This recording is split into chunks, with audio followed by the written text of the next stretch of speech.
Part 1. Dorothy. Chapter 1. The Room Near the Campus. April 1950.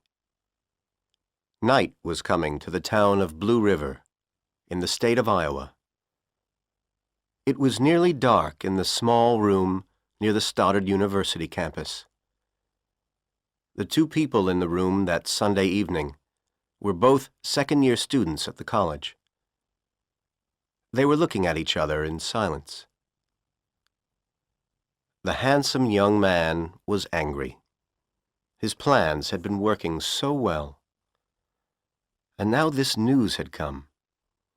But he wasn't going to show his anger. That wouldn't help him. He walked to the window, and for a few seconds, he looked out at the lights of the town. He looked at the yellow lights in the streets. He looked at the red light on top of the municipal building, the tower which was the tallest building in Blue River, a mile or two away. Then he turned, and he smiled at the young woman sitting on the bed. "Are you sure that you're pregnant?" he asked her gently. "Are you really sure that you're going to have a baby?" "Yes, I'm sure," she replied. "The doctor told me that I'm 2 months pregnant." She started to cry. "What will we do? Can we get married soon?" "Don't cry," the young man said. "Everything will be okay." He smiled again. The young woman stopped crying, and she tried to smile too. "Oh, let's get married right away," she said. "I'm sure that my father will like you when he meets you. We'll be so happy." "Well, we could get married immediately," the young man said.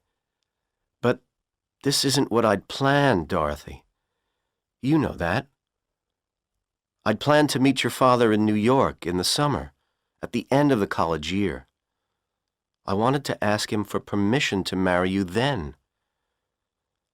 I want your father to like me, Dorothy," he went on quickly.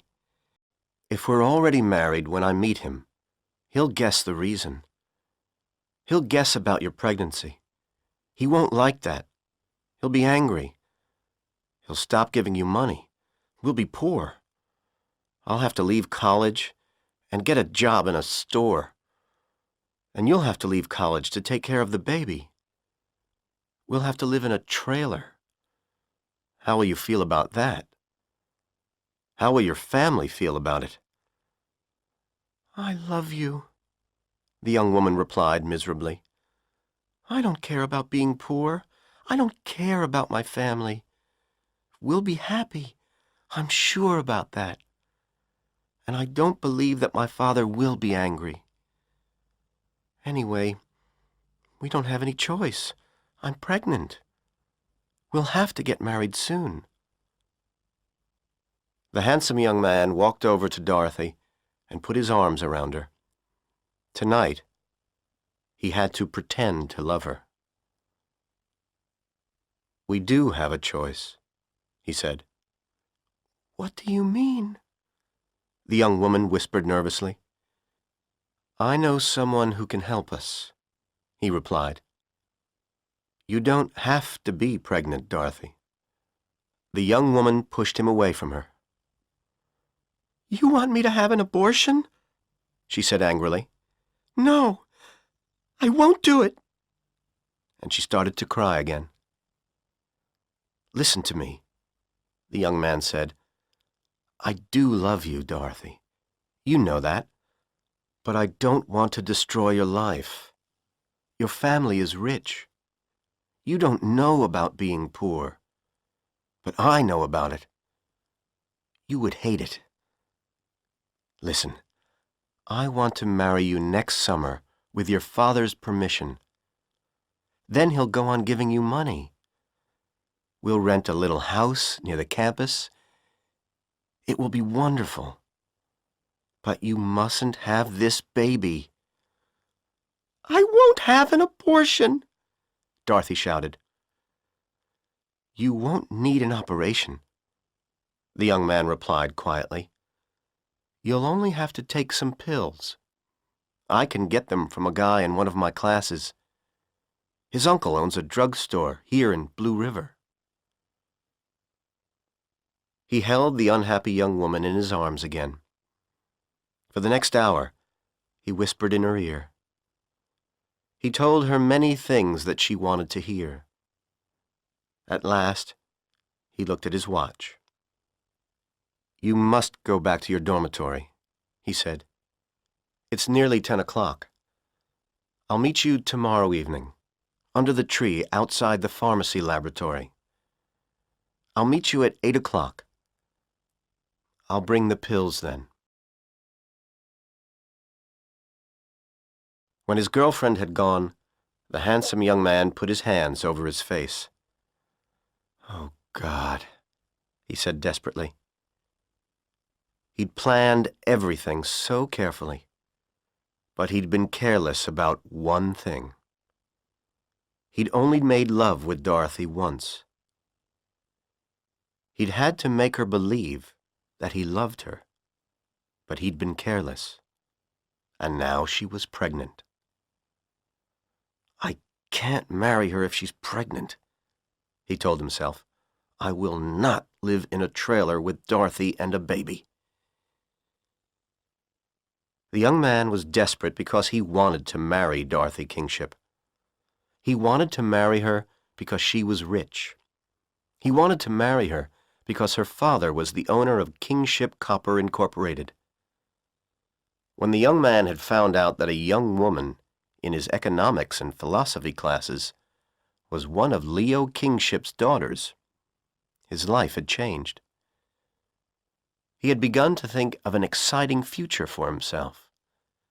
He had thought of a future with lots of money, a beautiful house, and a good job with Kingship's big, successful company. Soon after meeting Dorothy, he had written to the offices of Kingship Copper and asked for some information about the company. The Kingship offices in New York City had sent him some brochures. He kept them at the bottom of a drawer in his desk. Every night, he took the brochures out and he read them. Every night, he looked at the photos of the great Kingship smelting works in Illinois, and he read about how much money the company had earned in the last year. The handsome young man wanted a good future very much. His early life had not been easy. He had been born in the little town of Manasset, near Fall River, Massachusetts.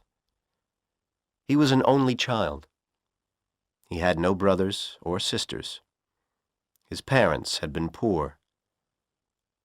His mother had hated her husband because he had never had a good job. Her son had become the most important thing in her life. She was interested only in him. His father was dead now, and his mother still thought that the young man was the most important thing in her life. By the time he was 18, the young man had started to believe that all women were like his mother. Lots of women had been interested in him. They liked him because he was very handsome. Usually, they were older women, with plenty of money. They had enjoyed making love with him, but their interest in him had never lasted very long. Each time, another handsome young man had replaced him after a few months. Now he hated women, but he was still happy to spend their money. Why did Dorothy get pregnant? He asked himself angrily. She's a stupid young fool. The young man was 24 years old, 5 years older than Dorothy. He was older than most of the other students at Stoddard University. He had been in the U.S. Army for a few years before he came to Stoddard. He had fought in the Far East in 1945, the last year of the war. That was where he had learned that it was easy to destroy lives. Although he was angry with Dorothy Kingship, the young man suddenly felt a little sorry for her. She was a very possessive person, and possessive people were difficult people to like. The week before, Dorothy had told him about another of her boyfriends, a Stoddard student who she'd spent a lot of time with. This student had broken up with her before Christmas because she'd become too serious and too possessive about him. Possessive women frighten men, the young man thought. But he understood the reason for Dorothy's possessiveness. Her early life had been very different from his. Dorothy was not an only child. She had 2 sisters. But her parents had been unhappy, like his. After the first years of her marriage, Dorothy's mother had been in love with another man for a short time. 8 years later, Leo Kingship found out about this relationship. He had not been able to forgive his wife. He divorced her, although by then she was very ill. The 3 girls stayed with their father, and soon after the divorce, their mother died. Leo Kingship had never been a kind, loving father. And after her mother's death, Dorothy was afraid of being alone. She had always tried to make people like her. She still did that. Dorothy had told the handsome young man, "I'm sure that my father will like you when he meets you." But she had often talked about her father. He was a hard man. He never forgave people if he thought that they had done wrong. The young man was sure that Leo Kingship would never forgive his youngest daughter for getting pregnant. And he would never forgive her if she got married without his permission. What will I do if she won't have an abortion? The young man asked himself. There was one thing that he was happy about. He had always met Dorothy secretly. Neither of them had told any of the other students that they were meeting each other in the evenings. He didn't think that any of them knew about the relationship, and he was sure that Dorothy hadn't told her family about him yet. Although Dorothy had 2 older sisters, she didn't see them very often. The eldest sister, Marion, had a job in New York City, where Leo Kingship also lived. Dorothy never wrote to Marion or phoned her. Ellen, the middle sister, was at Caldwell College. Caldwell was 100 miles from Blue River, in the state of Wisconsin. The young man knew about the sisters because Dorothy had told him a lot about her family. And he knew that at Christmas, Dorothy had argued with Ellen. They hadn't spoken to each other since then. Dorothy won't tell anybody else about the baby, the young man told himself. If the pills work, everything will be okay.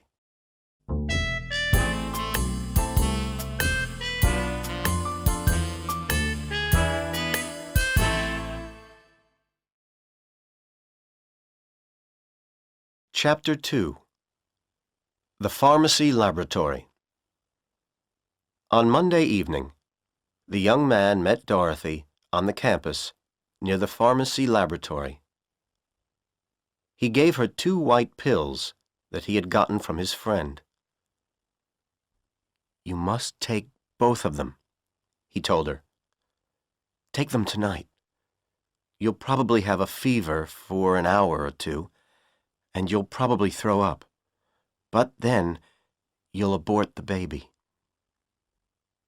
"What will we do if the pills don't work?" Dorothy asked him nervously. "Don't worry, darling," the young man replied. He smiled. "If they don't work, we'll get married right away." Dorothy put the pills in her pocket. "Do you want to go to a movie tonight?" she asked. "I'm sorry, I have to do a lot of work for my Spanish class," the young man said. "I'll help you," Dorothy said quickly. "I'll come to your room with you." Dorothy was good at Spanish.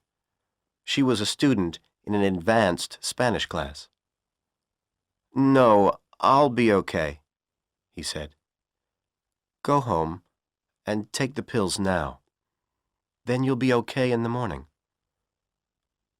Dorothy didn't understand. The handsome young man wasn't good at Spanish, but usually he didn't care about it. Why did he want to do extra work for his class now? And why wouldn't he let her help him? She was puzzled. Dorothy didn't argue with him. She went back to her dormitory.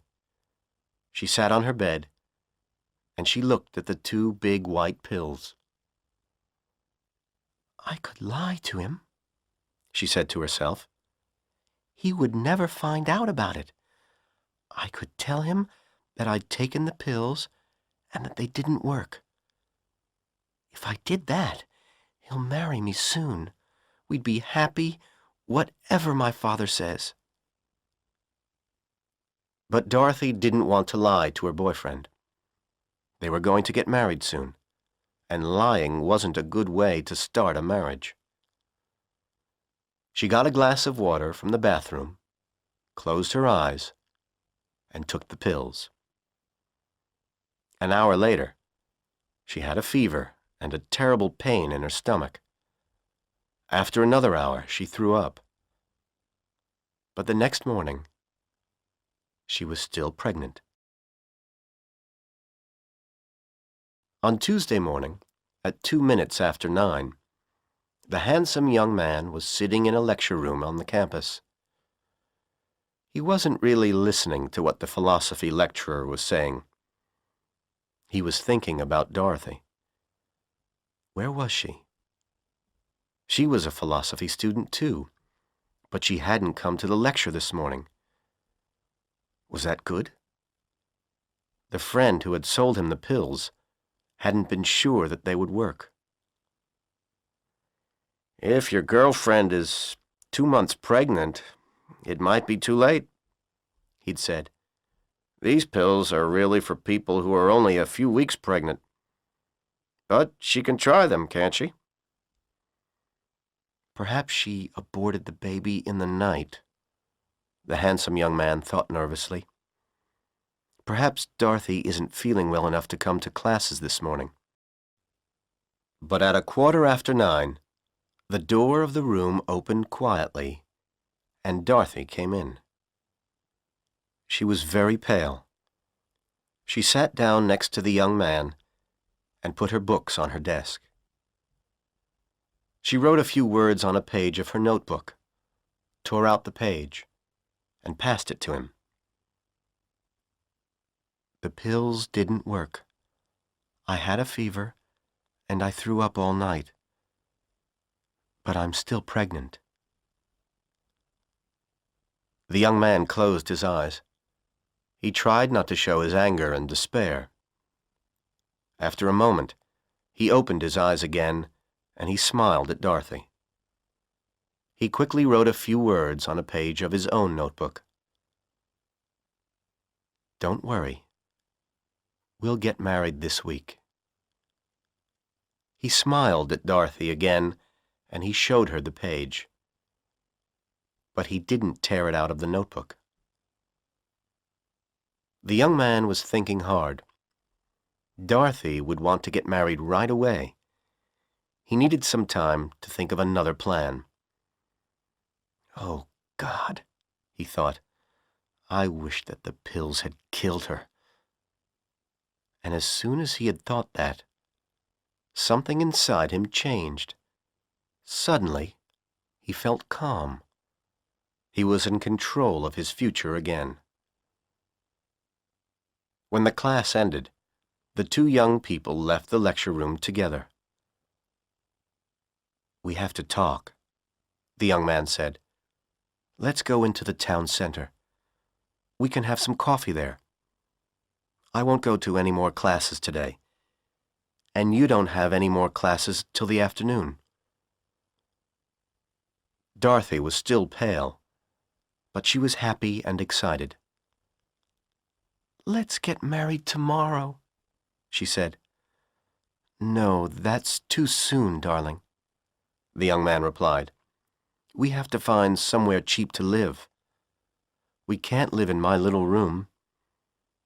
There's a trailer park on the other side of town. Some of the married students live there. I'll talk to somebody about renting one of the trailers. We'll get married on Friday. Then we can have a weekend together at a hotel and move into the trailer on Monday." "Do we have to wait till Friday to get married?" Dorothy asked. "It's only a few more days," the young man said. "Okay. I'll write to my sister Ellen tonight," Dorothy said. "I'd like to tell her my news right away." "That's not a good idea, Dorothy," the young man said. "If you tell Ellen about our plans, she'll tell your father about them. He might try to stop our wedding. You can phone your family after the wedding on Friday." They argued for a couple of minutes, but finally, Dorothy agreed. The two young people walked to the town center. They drank coffee in a little restaurant there. Then, Dorothy left the restaurant to go back to the campus. The young man watched her leave. "I'm going to have to kill her," he told himself. "But everybody must think that her death is an accident, or perhaps a suicide. Yes, people must think that she killed herself. Poor Dorothy." Half an hour later, the young man was sitting in the university library. On his desk were books about famous murders and books about toxicology. He read them quietly for a while, writing notes in his notebook. When he left the library, he had a list of 5 poisons. Any one of them would kill a person quickly. Now, he had to get a small amount of one of these poisons. Drugstores were not allowed to sell poisons, but the young man knew one place where he could get them: Stoddard University's pharmacy laboratory. The young man had never been into the laboratory, but he knew that there was a storeroom for chemicals in its basement. All the chemicals which were needed for the pharmacy students' experiments were kept there, and the final year students had keys to the storeroom. The final year students often did experiments without a teacher. The young man had to get into that room, so he'd have to pretend to be a final year pharmacy student. From the library, he walked to the campus bookstore. On the wall of the store was a list of the books which students studied for their classes. He looked at the list for a minute. Then he bought a copy of the textbook which all final year pharmacy students had to use. It was a tall, thin book with a green cover. He bought some white envelopes, too. A quarter of an hour later, the young man was standing in the basement corridor of the pharmacy laboratory. He was pretending to read the notices on a bulletin board, which was next to the locked door of the storeroom. He was holding the tall green textbook under his arm, together with a notebook and the envelopes. He wanted one of the real pharmacy students to open the storeroom door for him. But that wouldn't be a problem. There were hundreds of pharmacy students. Soon, one of them would come to the storeroom. The student wouldn't recognize the young man, but this wouldn't be a problem either. They couldn't all know one another. There were 3 large final-year pharmacy classes. Whoever came to the storeroom would see the young man standing in the corridor with the final year textbook. Whoever came would think that he was a final year student, but a student in a different class. The young man told himself this, and he tried to look calm and relaxed. But he was very nervous. He didn't plan a murder every day. After a few minutes, a pretty female student came along the basement corridor. She took a bunch of keys from her purse. At the same moment, the young man took his own bunch of keys from his pocket and pretended that he was trying to find the key to the storeroom. The pretty young woman smiled at him. "I'll open the door," she said. And a moment later, they were both inside the storeroom. All around the room were shelves full of bottles. The bottles contained chemicals. Some of the chemicals were powders, and some were liquids. Each bottle had a white label with black letters, which identified the contents. Some of the labels also had the picture and the word poison in red letters. The young man put the green textbook and his notebook on a desk. He opened them, and he pretended to read and take notes. Soon, the young woman had found what she wanted. She put some powder from one of the bottles into a small glass container. Then she went to the door. "Goodbye," she said as she left the room. As soon as she had gone, the young man started to read the labels on all the bottles. In a minute, he had found the bottle that he was looking for. White arsenic, AS406. Poison was written on the label. He opened the bottle, and he poured some of the powder into one of his envelopes. Then he found a bottle of empty gelatin capsules, and he put a few of them into another envelope. A minute later, he was walking away from the pharmacy laboratory. He was no longer nervous. He was calm and relaxed again. His plan was going to work.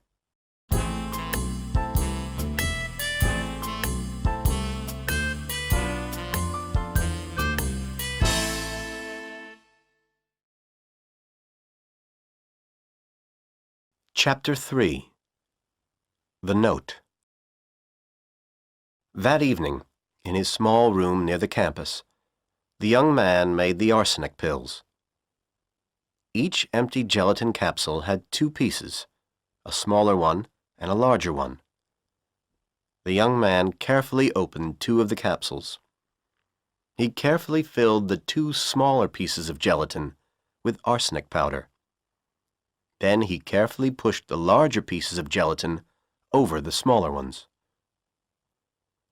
He had read about white arsenic in the toxicology books. He knew that the amount of arsenic in the two capsules was about 10 times the lethal dose. They contained 10 times the amount of arsenic which was necessary to kill someone. Now he had the pills. But he hadn't started to think about the next part of his plan. He had to make Dorothy take the pills. Well, that wouldn't be too difficult.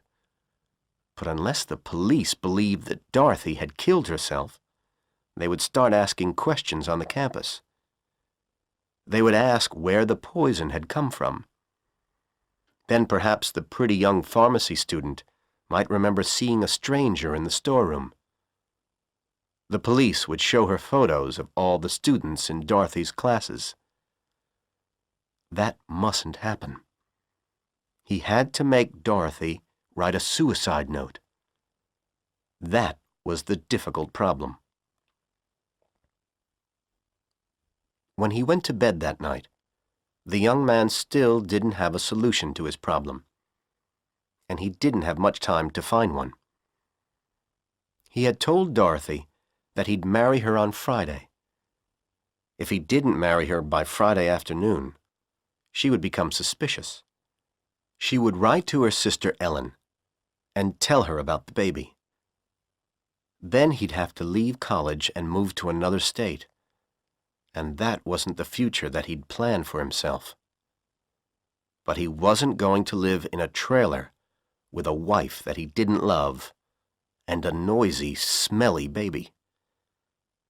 Dorothy would have to die before Friday afternoon. The next day was Wednesday. All morning, the handsome young man worried about his problem.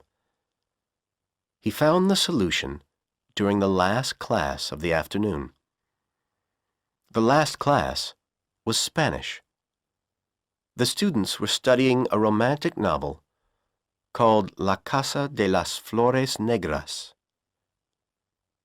The young man hated the book, but while he was trying to translate a passage from the novel, he found the solution to his problem. And as soon as he found it, he was very happy. When the Spanish class ended, he met Dorothy by the pharmacy laboratory, and he took her to a movie. After that, they went to a restaurant. They had coffee and cheeseburgers. "Dorothy," the young man said as she finished her coffee, "will you lend me the photo that I gave you? I want to get a copy of it for my mother." Dorothy opened her purse and took out a small photograph of the handsome young man.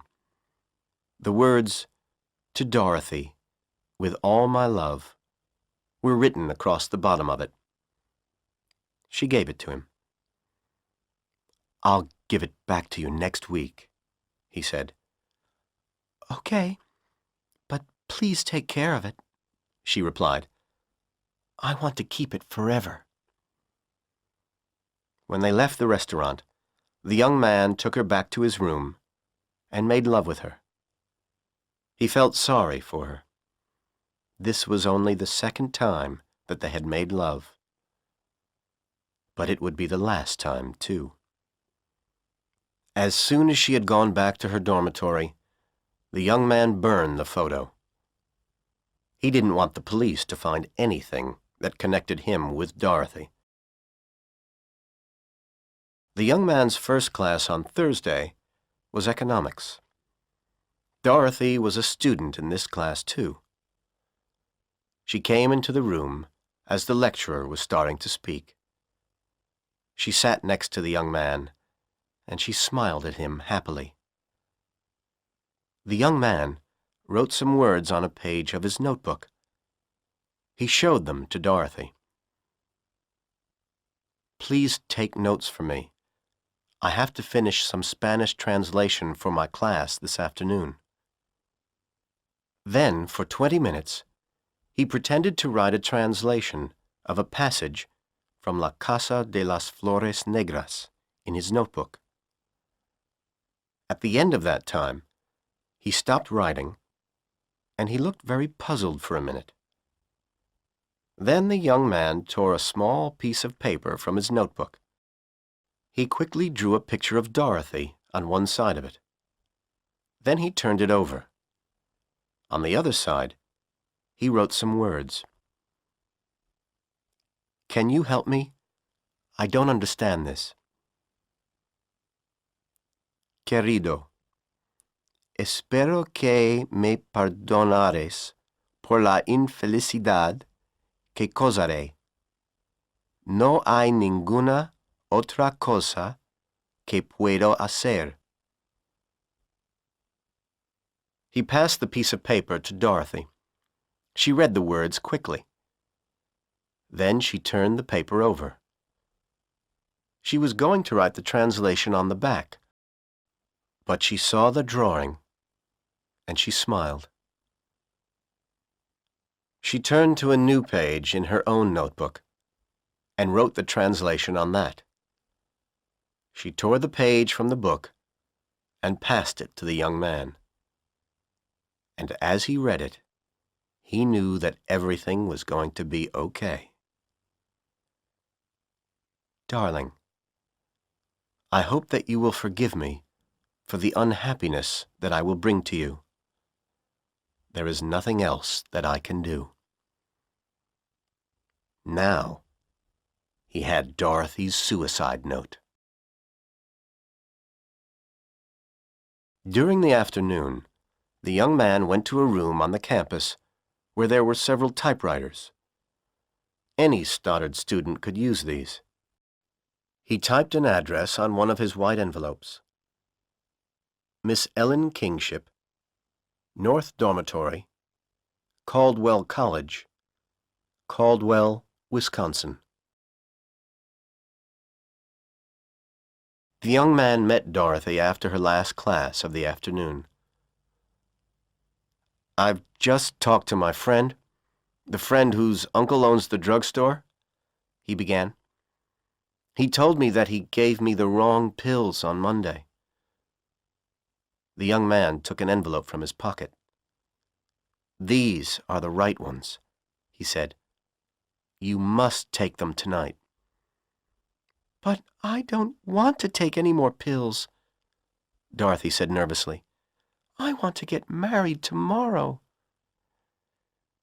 "Dorothy, listen to me," the young man said.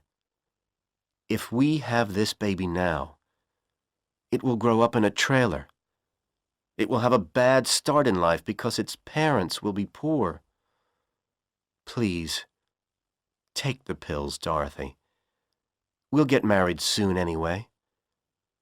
But I want to meet your father first. Then we'll have some money. We won't have to live in a trailer.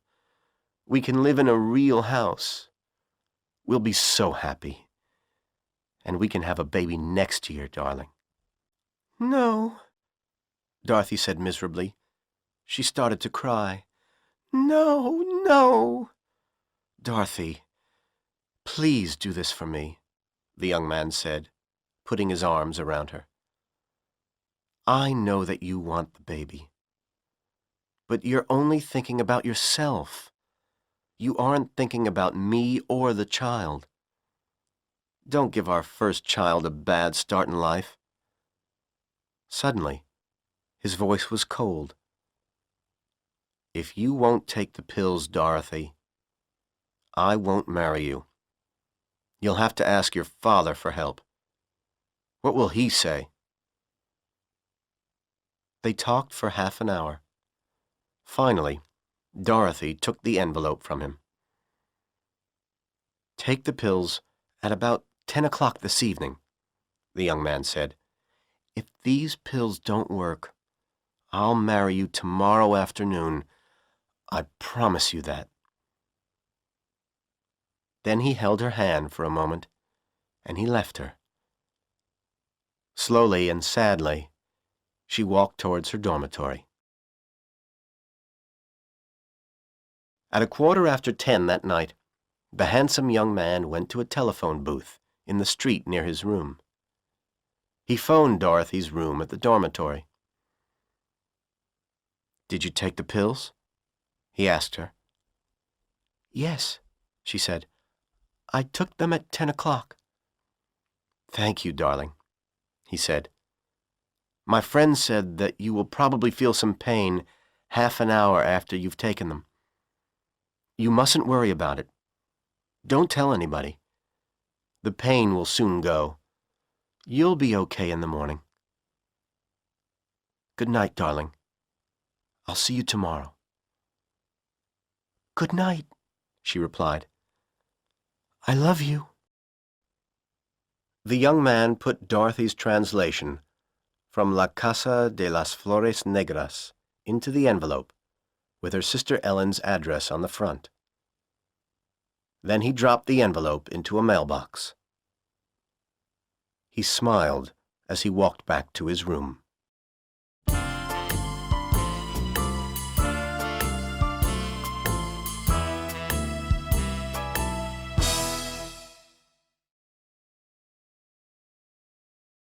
Chapter 4. The Municipal Building. The handsome young man was early for his first class on Friday morning. The philosophy lecturer hadn't arrived yet. 3 girls were talking in a corner of the room. They were excited about something, and the young man was worried. Were they talking about Dorothy? Had somebody found her dead body already? That would be bad. Dorothy's sister Ellen wouldn't get the note until after 3 o'clock that afternoon. If Dorothy's body was found before that, the police would come to the campus and ask all the students in Dorothy's classes questions.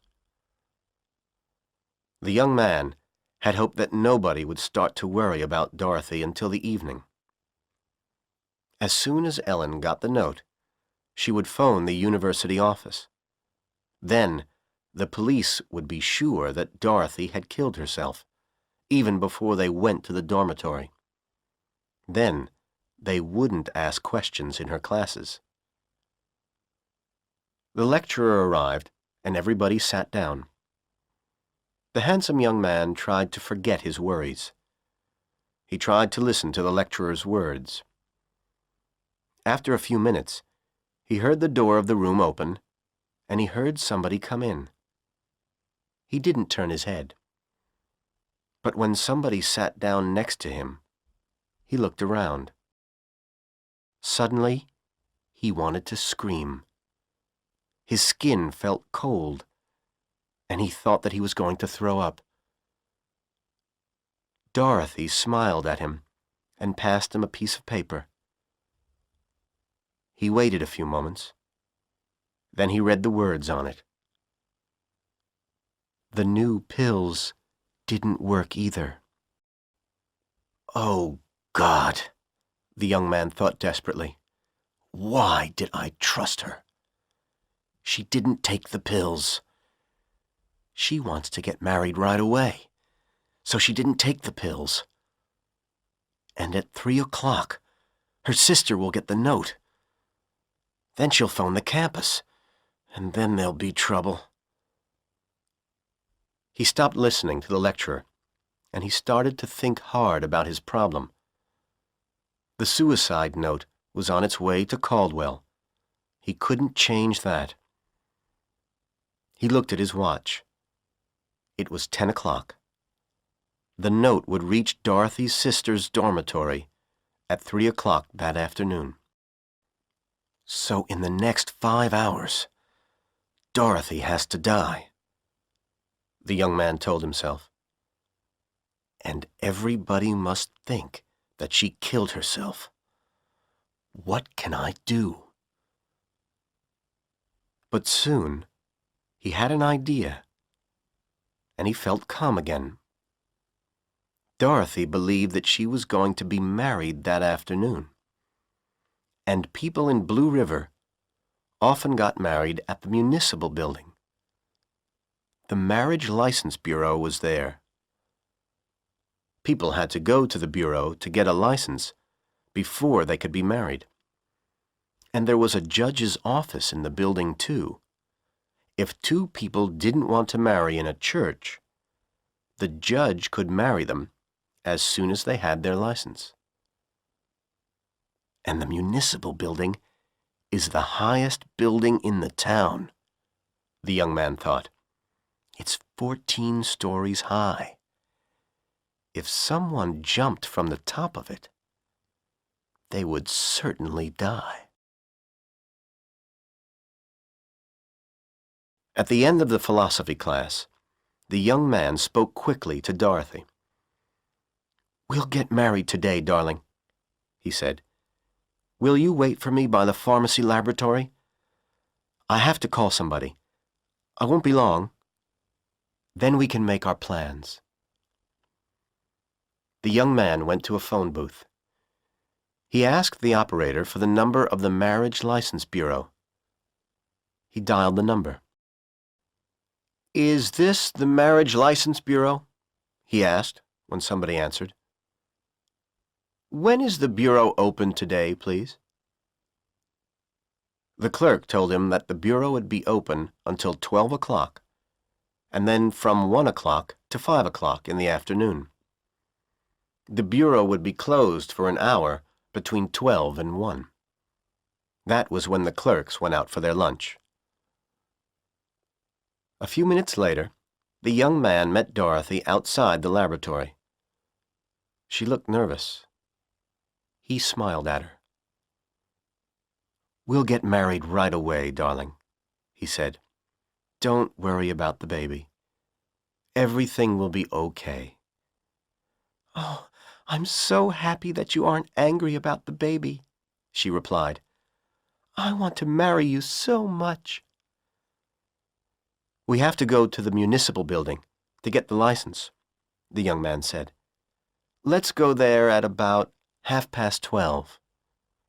You'll have to show a clerk your birth certificate. Don't forget to bring it." "Okay. I have to get some clothes from the dormitory, and I have to buy some gloves," Dorothy replied. "I'll meet you here at 12:15. She kissed him, and she walked quickly away. When Dorothy met him again, she was wearing a beautiful green suit, a green belt, a white blouse, a blue scarf, and white gloves. She had put on some bright red lipstick. "My birth certificate is in my purse," Dorothy said. "I'm so happy." They rode on a bus towards the town center. It was 20 to 1 when they arrived at the municipal building. As they reached it, the young man saw something that worried him. He'd never looked at the building carefully before. Now he saw that the sides of the 14-story tower were not completely straight. Stories 7 to 12 weren't as wide as stories 1 to 6, and the top 2 stories weren't as wide as stories 7 to 12. If the roof of the 12th story is very wide, I might have a problem, the young man told himself. Everything is going wrong today. The two young people entered the building. In the lobby, they looked at a list of the offices on each story. The Marriage License Bureau was on the 6th story. They got into an elevator, and they went up. They got out of the elevator at the 6th story, and they quickly found the door of the Marriage License Bureau. There was a sign on the door. The bureau was closed until 1 o'clock. "I'm sorry, Dorothy," the young man said. "I'm so stupid. Why didn't I check?" Then he smiled. "I have an idea," he said. "Let's try to get up to the roof. The view from there must be wonderful." They walked back to the elevator, and they went up to the 14th story. When they got out, they saw an iron door opposite the elevator. The young man pulled it open. Beyond the door were some iron stairs. The young man closed the door behind them, and they started to climb. At the top of the stairs was another iron door. It hadn't been open for a long time, and it didn't move easily. But the young man pushed it very hard, and at last it did open. Dorothy and the young man smiled at each other as they walked out onto the roof. "We're so high up here," Dorothy said. Near the door was a tall metal frame. At the top of this was the red light which the young man could see from his window every night. The handsome young man looked around him. Each side of the roof was about 150 feet wide. All around the edge was a brick wall, about 3.5 feet high, and a foot thick. But the building wasn't solid. In the middle, it had a big square air shaft. Each side of the air shaft was about 30 feet wide. There was a brick wall around the air shaft, too. It was the same height and thickness as the outer wall. "Come to the edge, Dorothy," the young man said. "Look at the view of Blue River." He led her to the outer edge of the roof. While Dorothy was looking out over the town, the young man looked down. Only 2 stories below them was a wide stone ledge. It was the roof of the 12th story. "If she only falls onto that roof, she won't be killed," he thought. "I'll have to push her into the air shaft." He led Dorothy back towards the middle of the roof. He leaned over the wall of the air shaft. The sides of the shaft were straight. He could see the ground, 14 stories below him. Suddenly, he felt good. "Nothing else will go wrong," he told himself. "Everything will be okay now." "Let's sit on this wall and smoke a cigarette while we wait," he said. "The bureau will open again in 15 minutes. He took Dorothy's purse, and he put it down near the wall. He lifted her up until she could sit on the wall. Then he got up too and sat beside her. He lit cigarettes for both of them. They smoked silently for a few minutes. Then they talked about their future in the trailer park. "It will be fun," Dorothy said. "We'll have a home of our own." She finished smoking her cigarette and dropped the end of it onto the roof next to the wall. The young man looked at the cigarette end. He saw the red lipstick on it. He smiled, and he threw his own cigarette end into the air shaft. He jumped down. Dorothy was still sitting on the wall. The young man held both her hands. "I'm so happy those pills didn't work, darling," he said. "You're right. It will be fun in the trailer." "Do you really think that?" she asked. "Are you really happy that the pills didn't work?" "Yes, Dorothy," he replied. "I want to have this baby too. I know that now." He smiled. This was the time to push her. But there was something the young man wanted to hear first. He was going to kill her anyway. But this would give him an extra reason. He knew what she was going to say next. "There's something I must tell you," Dorothy said. "I lied to you. I didn't take those pills last night. I threw them into the toilet. I wanted to get married to you so much. Will you forgive me, darling? Her last word turned into a scream of terror as the young man pushed her with all his strength. She fell backwards off the wall into the air shaft, screaming as she fell.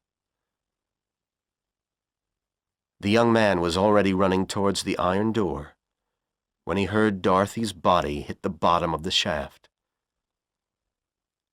3 minutes later, he was in the street. He was walking slowly away from the municipal building. After another minute, he saw an ambulance going towards the building.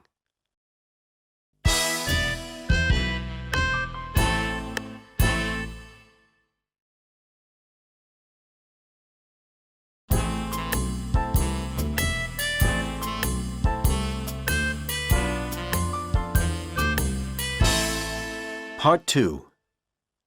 Ellen. Chapter 1. On the Train. March, 1951. It was 9 o'clock in the morning. Ellen Kingship was sitting in a train on her way to Blue River, Iowa. She had been writing a letter to Bud Corliss. Bud was her boyfriend. Like Ellen, he was a student at Caldwell College. Ellen started to read what she had written. Dear Bud, I'm going to be away from Caldwell for a few days. Please don't worry about me. I have decided to travel to Blue River. There's something I have to do there. Perhaps I should have told you about it before I left. I didn't tell you because I wanted to start it on my own. You asked me not to go to Blue River again. I know that you were trying to help me. I know that you didn't want me to be upset. I hope that you won't be angry with me, Bud. And I hope that you'll help me when I need your help. I've often told you how unhappy I was when my sister died nearly a year ago. And you know that since I first met you at Caldwell last fall, you have made me feel much happier. You've been so good to me, Bud. But I can't stop thinking about Dorothy. I've been thinking about her death a lot recently, and I've discovered something terrible. My sister didn't kill herself. She was murdered. You will say, that's stupid. The police said that Dorothy killed herself. The police know best. But the police don't know some things that I know now. It's true that Dorothy's death couldn't have been an accident. The wall around the air shaft of the municipal building was more than 3.5 feet high. Dorothy couldn't have fallen into the air shaft accidentally. But why did the police think that Dorothy killed herself? There were 4 reasons. 1. I had received a note from Dorothy on the day that she died. The police said that it was a suicide note. But there was something wrong about that letter. Dorothy had never called me darling. She always wrote Dear Ellen or Dearest Ellen. And the letter didn't really talk about suicide. It only said that something which Dorothy was going to do was going to make me unhappy. The letter said that she was sorry for that. 2. The police found Dorothy's purse at the top of the municipal building, and her birth certificate was in it. The police said she left the birth certificate there so that we could identify her easily. 3. The police also found the end of a cigarette with Dorothy's lipstick on it at the top of the building. They thought that she had gone to the top of the building, smoked a cigarette to make herself calm, then jumped into the air shaft. 4. The doctor, who looked at her dead body, discovered that Dorothy was 2 months pregnant. So the police thought that she had killed herself because she was pregnant. None of the newspaper reports of Dorothy's death said that she was pregnant. That was because our father paid people to keep that information out of the newspapers. The police knew that. They knew that he hated the idea of unmarried women being pregnant. So the police thought that Dorothy was afraid to tell our father about the baby. Dorothy was going to have a baby, so she must have had a boyfriend.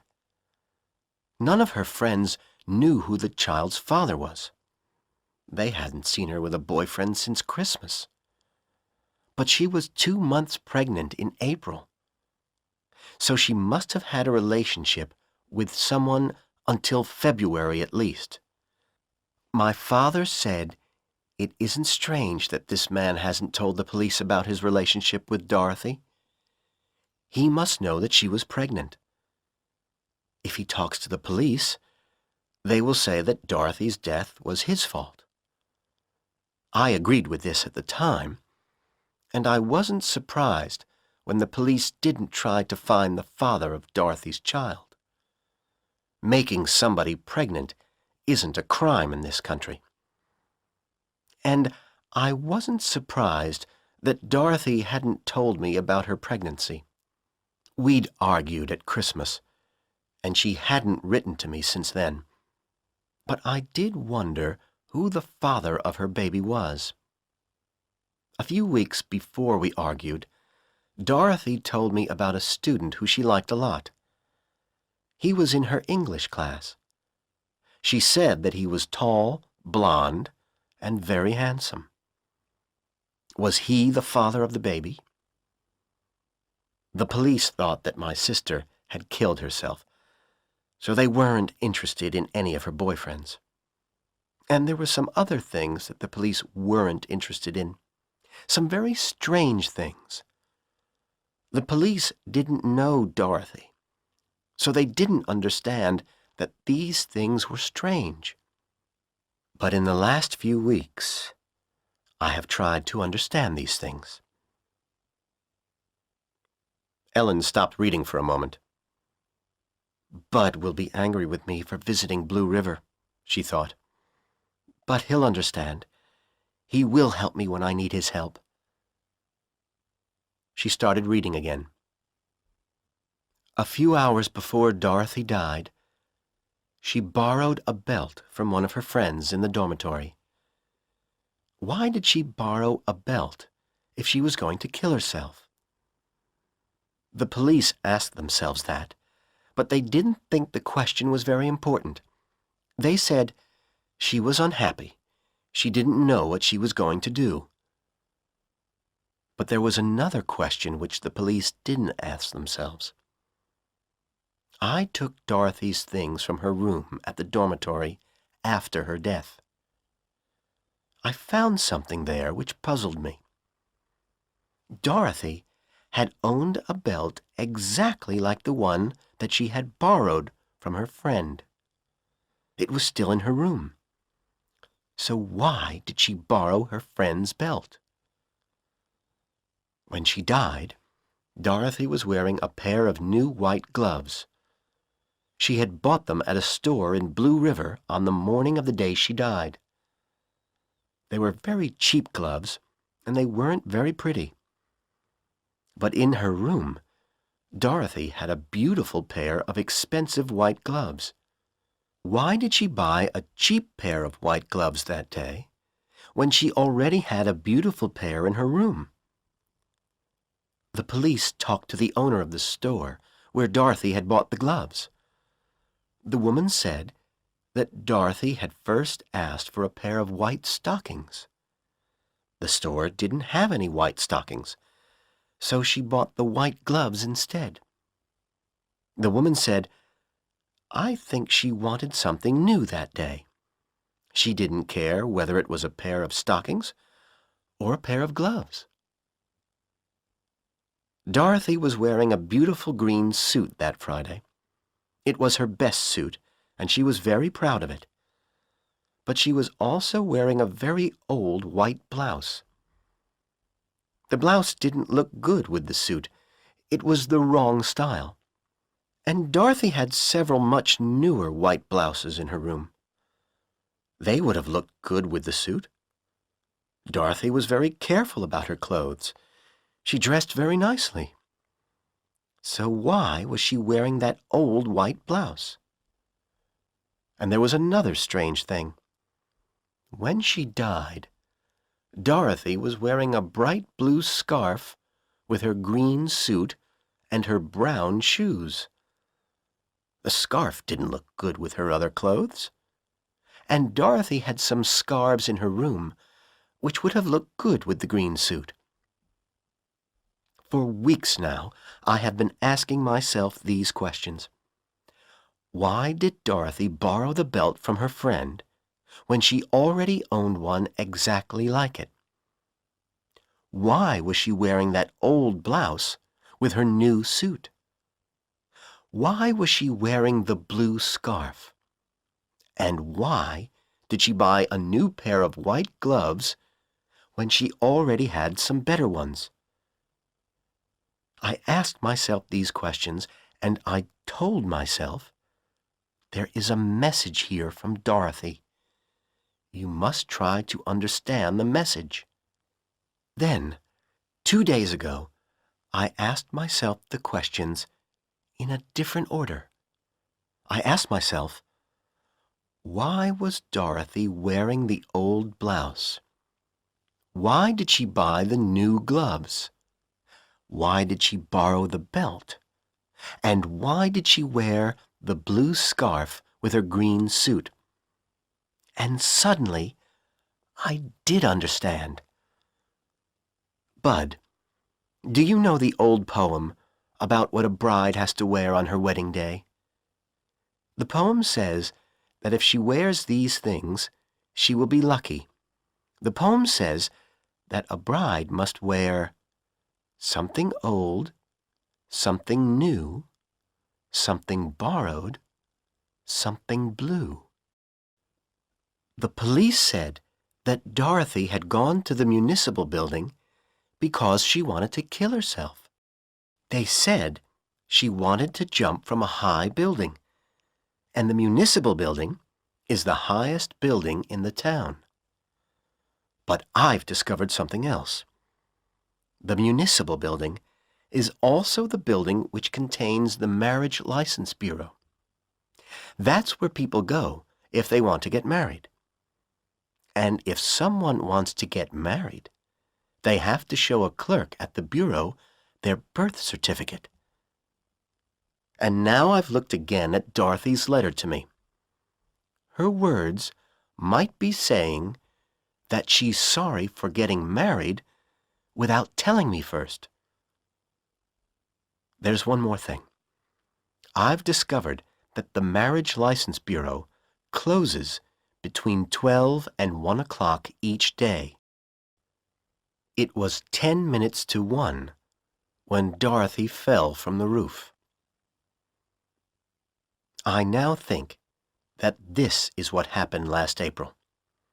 Dorothy had told her boyfriend that she was pregnant. He told her that he was going to marry her. On the day she died, he told her that he was taking her to the Marriage License Bureau. Then he took her to the top of the municipal building because the bureau was closed for lunch. He waited while she smoked a cigarette. Then he pushed her into the air shaft. Well, Bud, all this is the reason why I have left Caldwell for a few days. I'm on my way to Blue River.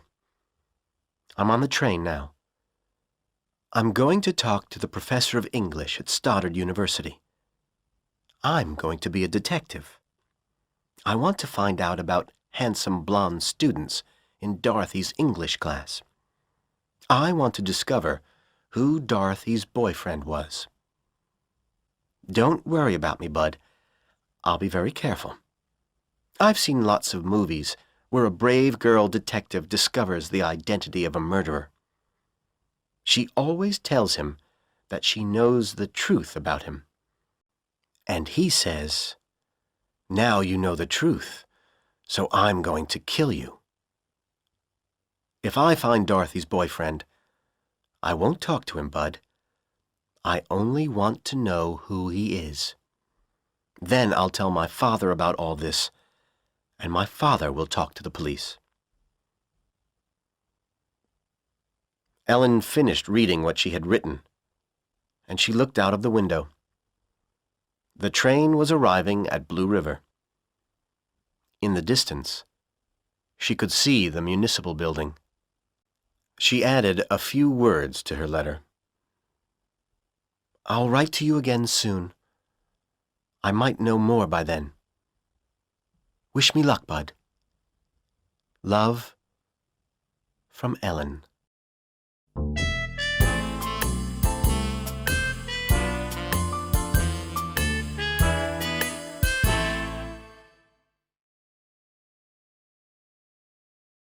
Chapter 2. The Two Blondes.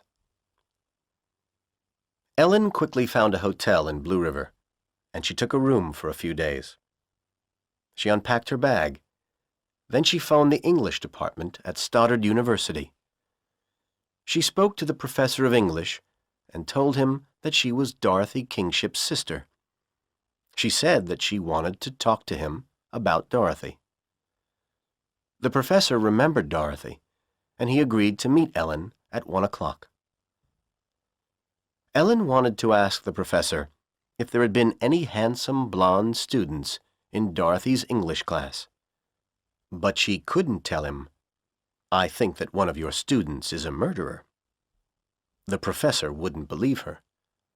She needed to give him another reason for her questions, a reason that he would believe. She thought for a few minutes. Then she had an idea. At 1 o'clock, Ellen was talking to the professor of English. He was a kind man. He wanted to help her. "A week before she died," Ellen began, "Dorothy told me that she had borrowed some money. She'd borrowed it from one of the students in her English class. She was angry with our father, and she didn't want to ask him for the money. And she only needed it for a few weeks. Recently, I looked at all of Dorothy's checkbooks. I discovered that she didn't repay that money. Now my father and I want to repay it for her." "Yes, I understand that," the professor said. "But we have a problem," Ellen went on. "We don't know the name of the student. Dorothy didn't tell me his name. And he hasn't tried to talk to us. Maybe he didn't want to ask us for the money after Dorothy killed herself. Maybe he is a kind person who didn't want to make us unhappy." "Ah, yes, you do have a problem," said the professor. "How can I help you?" "Dorothy didn't tell me this student's name," Ellen replied. "But I know that he was in the same second-year English class as Dorothy. And she told me that he had blonde hair, and that he was tall and very handsome. If there are only a few male students from that class who are blonde and handsome, I'll try to talk to all of them." The professor thought for a moment. "Come with me," he said. He took Ellen to the university office, and he asked her to sit down. Then he went to a large closet, and he took out about 40 brown folders. "The students from your sister's English class are in a third-year class now," he said. "These are their personal files. There are photos of the students in these files." The professor looked quickly into each folder, and he put them into 2 piles on the desk. "Those are the female students," he said, pointing to the bigger pile. Then he pointed to the other pile. "These 17 folders are for the male students." Next, he looked more carefully through the male students' files. He divided them into 2 groups. "There are 17 men in the class," he said, "but 12 of them have dark hair, so there are only 5 blondes." Then he removed 3 folders from the group of 5. "Nobody would call these 3 gentlemen handsome," the professor said, smiling. "So now we have 2 handsome blonde males. Here are their names and addresses." He opened the 2 folders at their first pages and put them in front of Ellen. She copied the students' names and addresses into a notebook. Gordon C. Gant, 1312 West 26th Street. Dwight Powell, 1520 West 35th Street. She gave the files back to the professor. "Why don't you write down their phone numbers, too?" he said. He read them to her, and she added them to her notebook. Then she stood up. "Thank you, Professor," she said. "You've been very kind." When Ellen called Gordon Gant's number, the phone was answered by a woman. "Is Gordon there?" Ellen asked. "No, he isn't," the woman replied suspiciously. "He's gone out.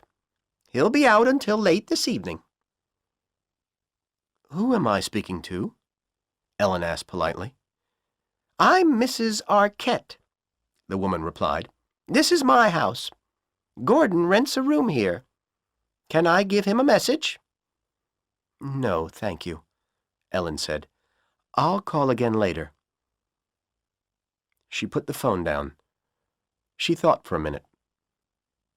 "If I go to Mrs. Arquette's house, maybe she'll talk to me," Ellen said to herself. "I'll pretend to be one of Gordon Gant's relatives. I'll ask this woman about Gordon's girlfriends. Maybe she'll tell me who he was meeting last winter. Then I won't have to talk to him myself." Half an hour later, Ellen rang the doorbell of the house at 1312 West 26th Street. The woman who opened the front door was small and thin. She had untidy gray hair. Ellen smiled at her. "You must be Mrs. Arquette," Ellen said. "Is Gordon here?" "No, he isn't here," the woman said suspiciously. "Did he know that you were coming?"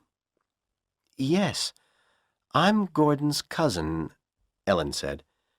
"I wrote him a letter. I told him that I'd be in Blue River today. I told him that I'd come to visit him for an hour." "He didn't tell me about it," Mrs. Arquette said. "Maybe he didn't get your letter. But please come in and sit down for a while. I'm happy to meet one of Gordon's relatives.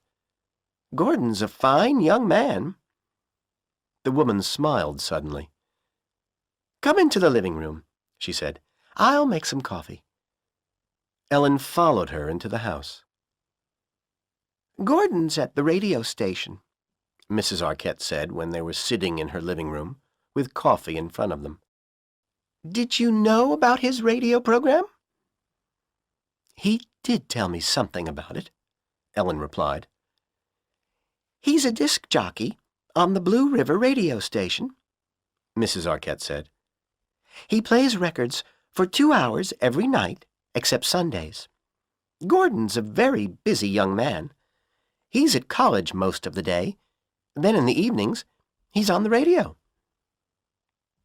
"Is he happy now, Mrs. Arquette?" Ellen asked. "I think that he was very unhappy a year ago, when I last saw him." "I don't remember that," the woman replied. She thought for a moment. "No, I don't remember that." "I think that he'd broken up with a girl, someone he liked a lot," Ellen said. "I think that her name was Dorothy. Do you remember a girl named Dorothy?" "No, I don't," said Mrs. Arquette. "He met lots of girls, but he didn't have one special girlfriend. And I don't remember anyone named Dorothy." Suddenly, Ellen wanted to leave the house. She wasn't going to learn anything here. She stood up. "Well, I'll go now," she said. "Thank you for the coffee." "Aren't you going to wait for Gordon?" Mrs. Arquette said. "He'll be back in a few minutes." "In a few minutes? But you told me that he'd be out until late this evening," said Ellen. "You told me that when I phoned." As she spoke the words, she knew that she had said the wrong thing. "Was that you who phoned earlier?" said Mrs. Arquette. "You didn't say that you were Gordon's cousin when you phoned. Gordon gets lots of calls from girls who hear him on the radio. They all want to talk to him and meet him. I always tell them that he'll be out all day." Now the woman was suspicious again. But if you thought that Gordon was going to be out all day, why did you come here?" she said. "I don't believe that you're Gordon's cousin. Who are you?" At that moment, they heard the front door open, and someone came into the house. "I'm back, Mrs. Arquette," a man's voice called. The woman ran out of the room. Ellen heard her whispering to someone. "She says that she's your cousin, but I don't believe her." Then the living room door opened, and a tall, handsome young man entered. He had short blonde hair. He looked at Ellen, and she looked at him. Then the young man smiled. "Cousin Hester," he said. "I'm happy to see you."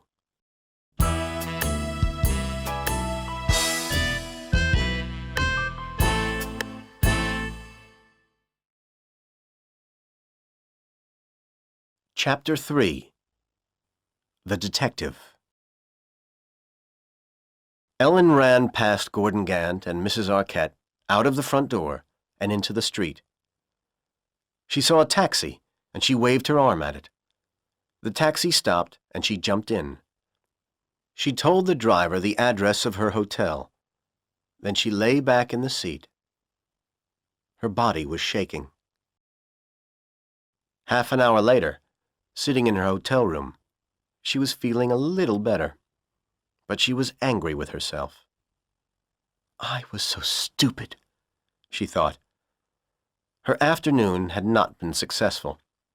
She hadn't discovered anything which helped her, and now, because of the lies she had told, she wouldn't be able to speak to Mrs. Arquette again, and she wouldn't be able to speak to Gordon Gant again. "I can try to find out about the other man, Dwight Powell," she told herself. "But if I find out that Powell wasn't Dorothy's boyfriend, I'll have to go back to Caldwell. Because if Gordon Gant is the murderer, he won't let me discover anything new. He'll know what I'm trying to do. And if he is the killer, he might try to kill me."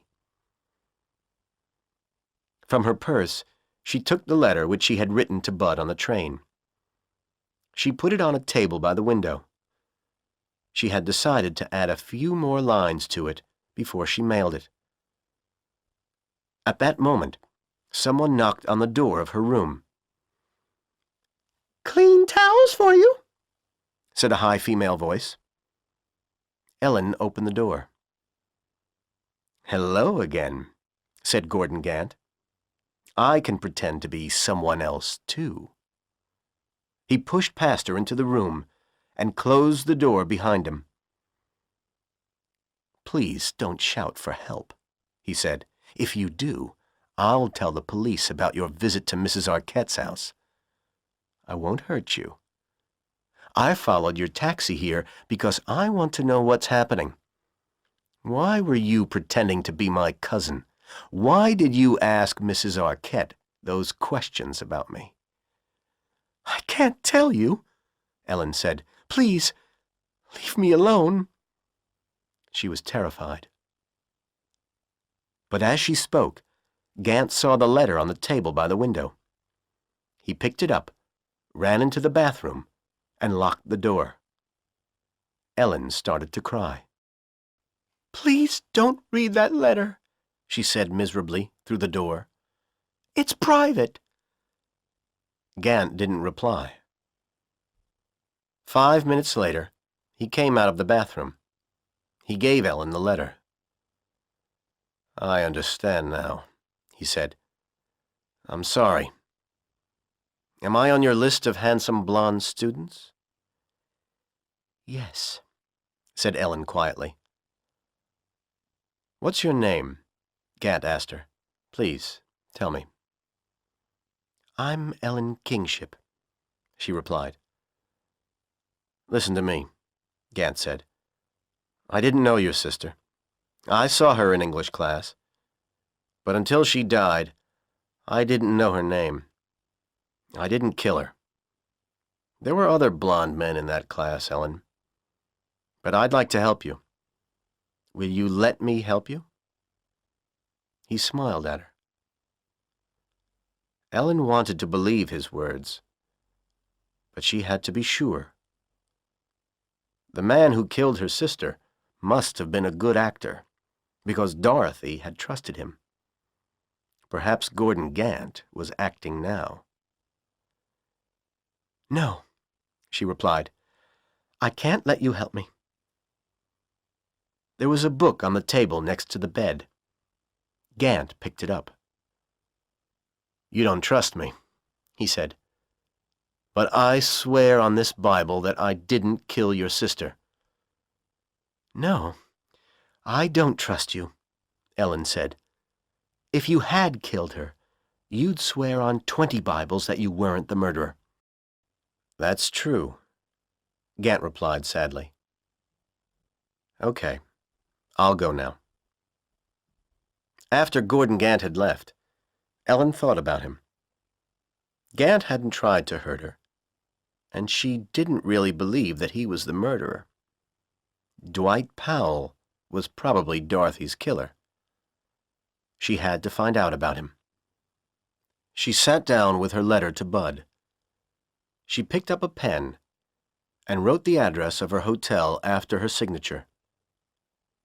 Then she added a few lines to the letter.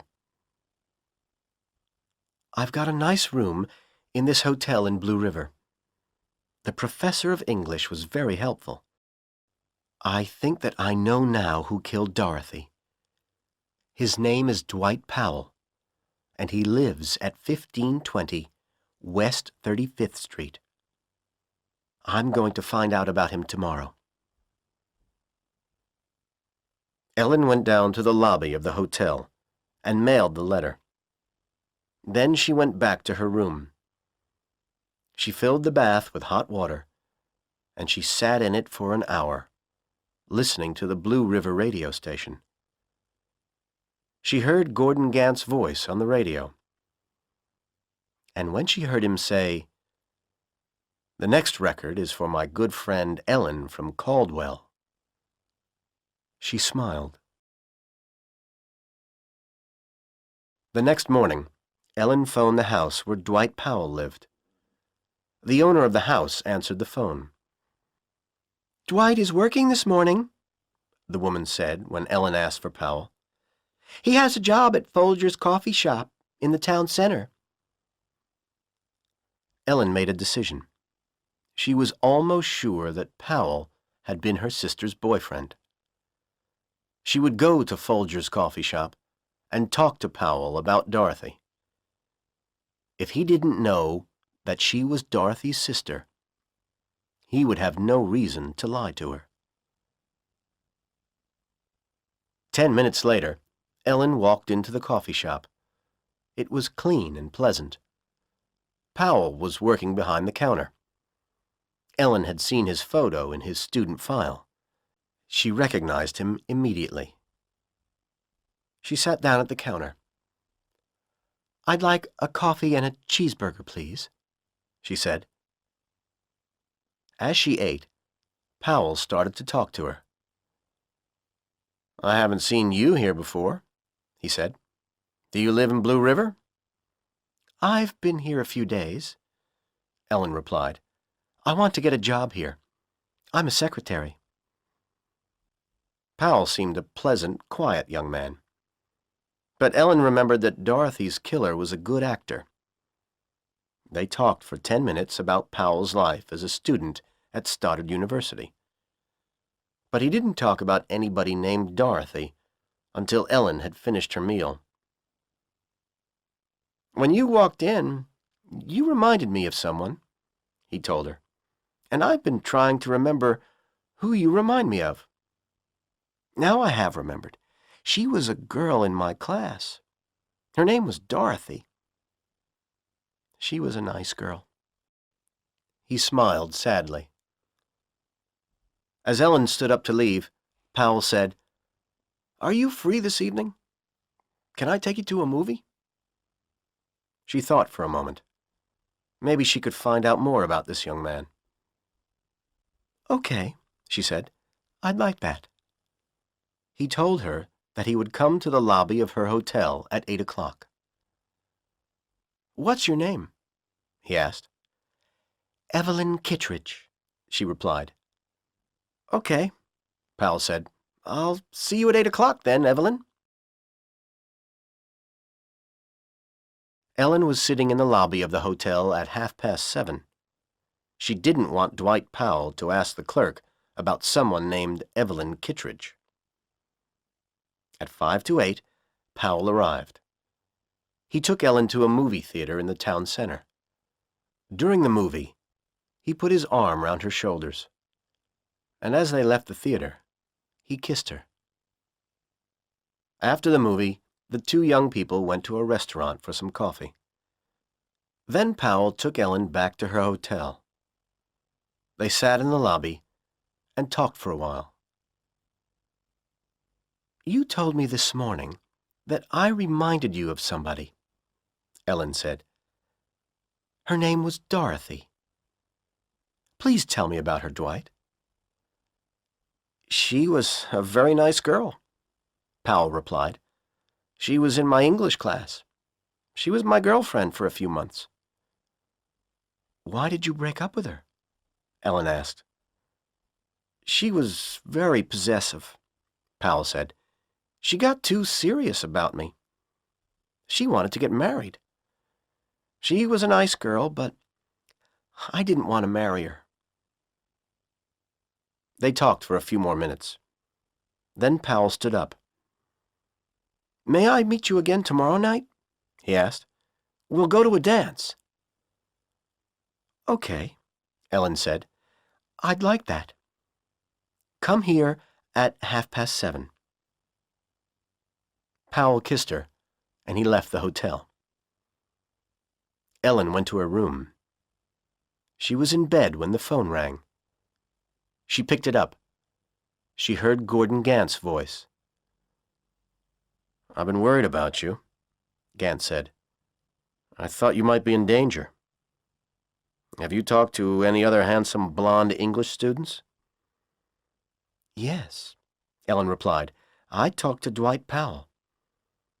He's a strange person. He talked about somebody named Dorothy. He said that she was his girlfriend for a short time. I'm sure that he was talking about my sister. I think that he killed her. He said that this girl wanted to get married, but he didn't want to marry her. Maybe that's why he killed her." "Maybe you're right," Gant said. "Are you going to meet him again?" "Yes," Ellen replied. "I'm going to meet him again tomorrow evening. But don't worry about me. I'll be safe. He doesn't know who I am. I told him that my name was Evelyn Kittredge. Tomorrow I'll ask him some questions about Dorothy's death. Maybe he will tell me something that he couldn't have read in the newspapers. Then I'll be sure that he was the murderer." "Please be careful, Ellen," Gant said. "Okay, I'll be careful," Ellen said. "Thank you for playing a record for me. Good night."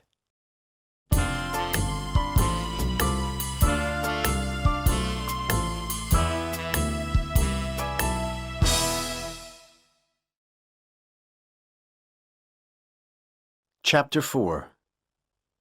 On the Roof. The next afternoon, Ellen went to the Blue River Municipal Library. She stayed there for several hours.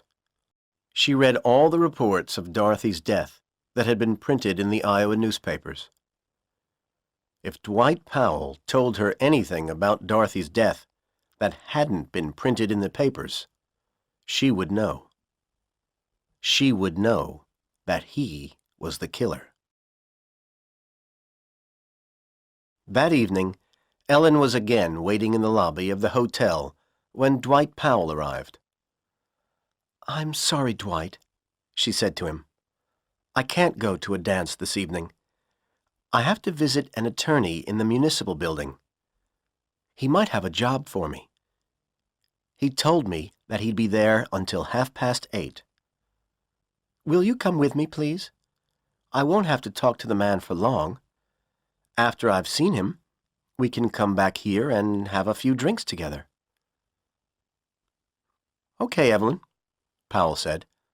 I'll go. He didn't look happy. Ellen and Powell got out of the elevator at the 14th story of the municipal building.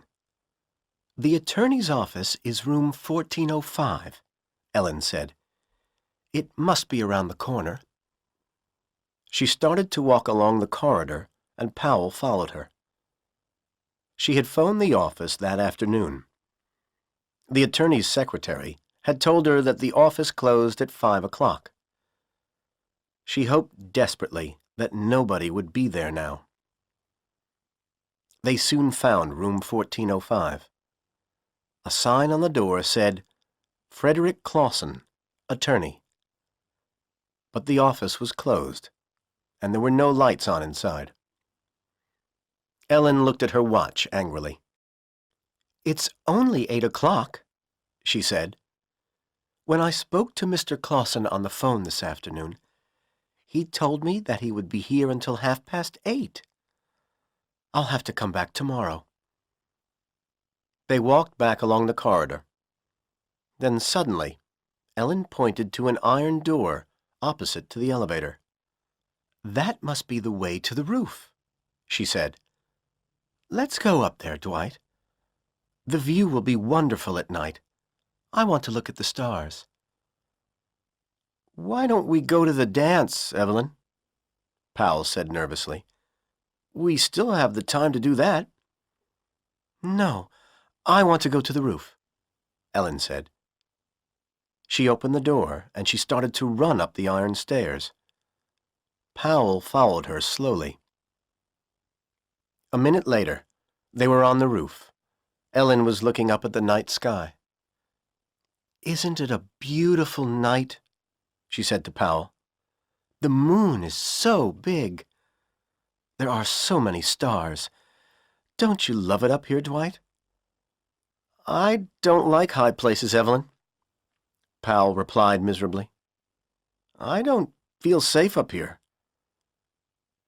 Ellen walked to the outside edge of the roof and looked over the wall. Are you afraid of falling, Dwight? Ellen said. I heard that one of the Stoddard students was killed here last year. I read that she fell from the top of this building. Did she only fall 2 stories onto that roof? Did that little fall kill her? She didn't fall, Powell said quietly. She jumped. And she didn't jump there. She jumped into the air shaft. Ellen's skin felt cold. He knows something about Dorothy's death, she thought. But he could have read that in the newspapers. Did you know the girl who died, Dwight? She said aloud. Please, Evelyn, I don't want to talk about it, Powell replied.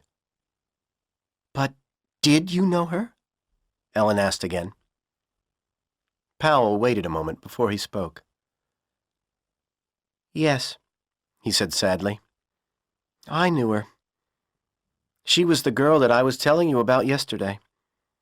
She'd been my girlfriend. I've always thought that Dorothy's death was my fault. I broke up with her because she was getting too serious. Then, a few months later, she killed herself. Suddenly, Ellen was very angry. She wasn't afraid of this man. You're lying, she shouted.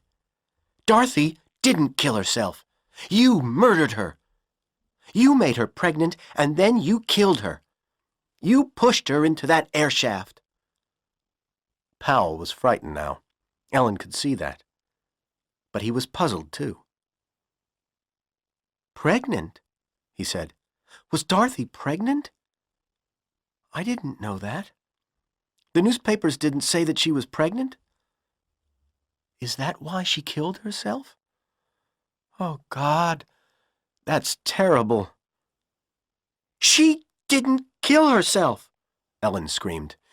You killed her. You killed my sister. Your sister? Powell said. Who are you? Why have you brought me here?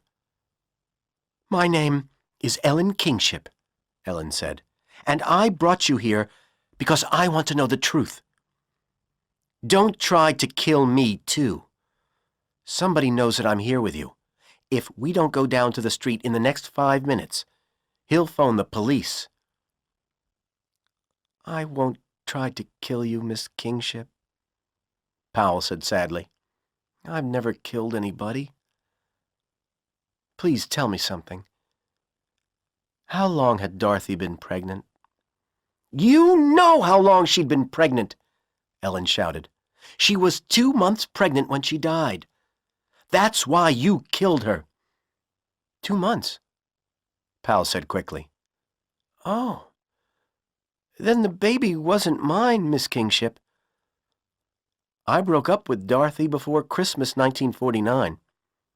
In January 1950, I went to college in New York City for a year. I wanted to get away from Blue River. I didn't want to see Dorothy again. I was in New York when she died. I can prove that.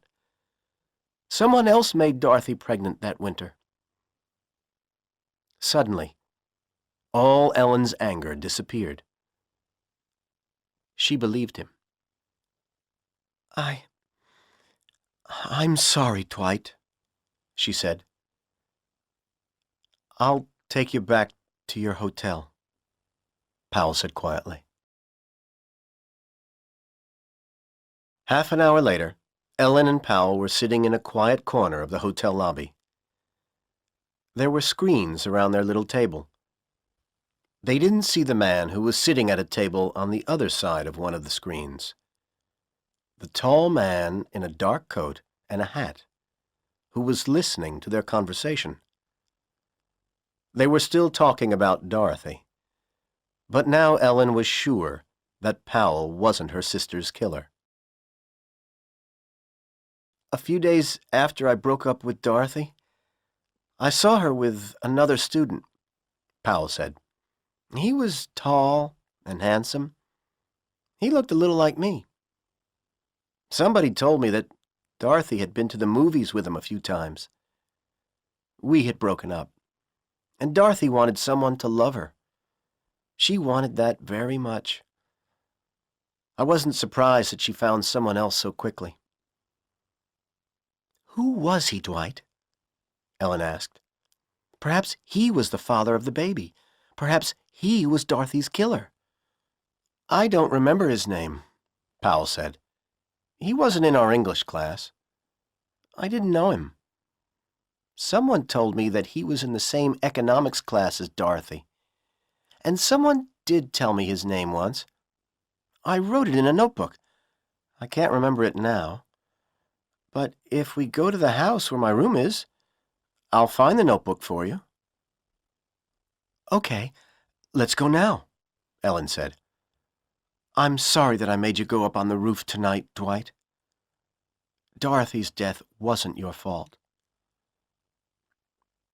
The two young people got up to leave the hotel. They passed the table on the other side of the screen, but it was empty. The tall man in the dark coat had already left. Dorothy went to a phone booth. She called the Blue River radio station. She wanted to talk to Gordon Gant. But the woman who answered the phone told her that Gant was busy. Can I give him a message for you? The woman asked.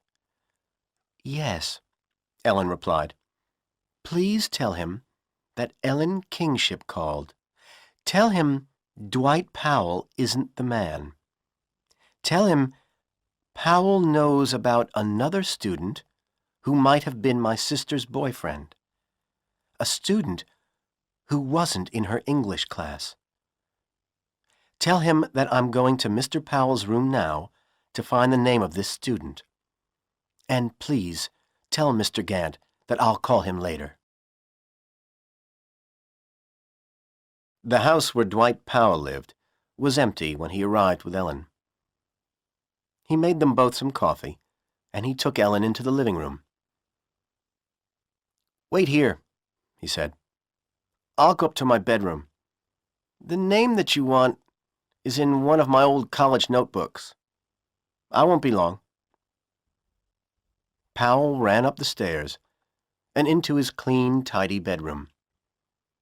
He opened a drawer in his desk, and he took out a pile of notebooks. He started to look through them.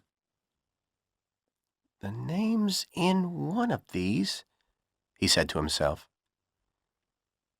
There was a tall closet in one corner of the room. Powell didn't see its door opening slowly. He didn't see Dorothy Kingship's killer inside the closet. He didn't see the man who was aiming a gun at him. Ellen heard a loud noise in the room above her. She ran out of the living room and towards the stairs. At the top of the stairs, she saw a tall, handsome man. She didn't see the gun in his hand. She didn't see it because she was looking at his smiling face. "Darling, what are you doing here?" she asked him. "What's happened to Dwight?" "I asked you not to come to Blue River, Ellen," Bud Corliss said. "You should have listened to me." Then he shot her 3 times. The third shot ended her scream of terror.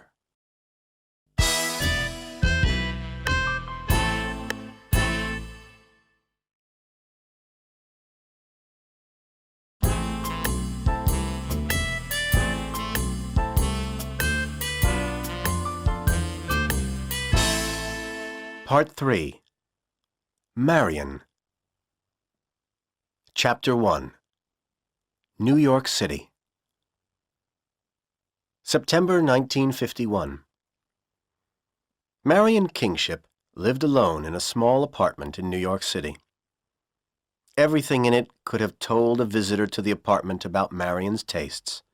Her taste in books, her taste in pictures, and her taste in music. But the only visitor who ever went to the apartment was Marion's father. He didn't go there often. And Leo Kingship wasn't interested in his daughter's tastes. Marion had never really liked her father. She was 10 years old when her parents divorced. Marion had been very upset about it. Ellen was only 6 then, and Dorothy 5. The younger girls hadn't really understood why their mother had left them. But Marion had known.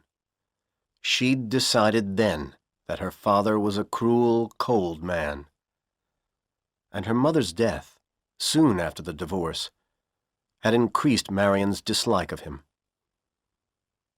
Marion had lived with her father and her sisters at Leo's beautiful house in New York City until she finished college. She had been a student at Columbia University in New York. After college, she moved to the small apartment where she now lived. Marion had always wanted to work in an advertising agency. When she left college, her father had tried to make her work for the agency which looked after his company's advertising. He told the director of the agency to give his daughter a job. But Marion had never wanted her father's help. She found a job with a much smaller advertising agency. She didn't earn much money there, but she liked the job, and she was happy.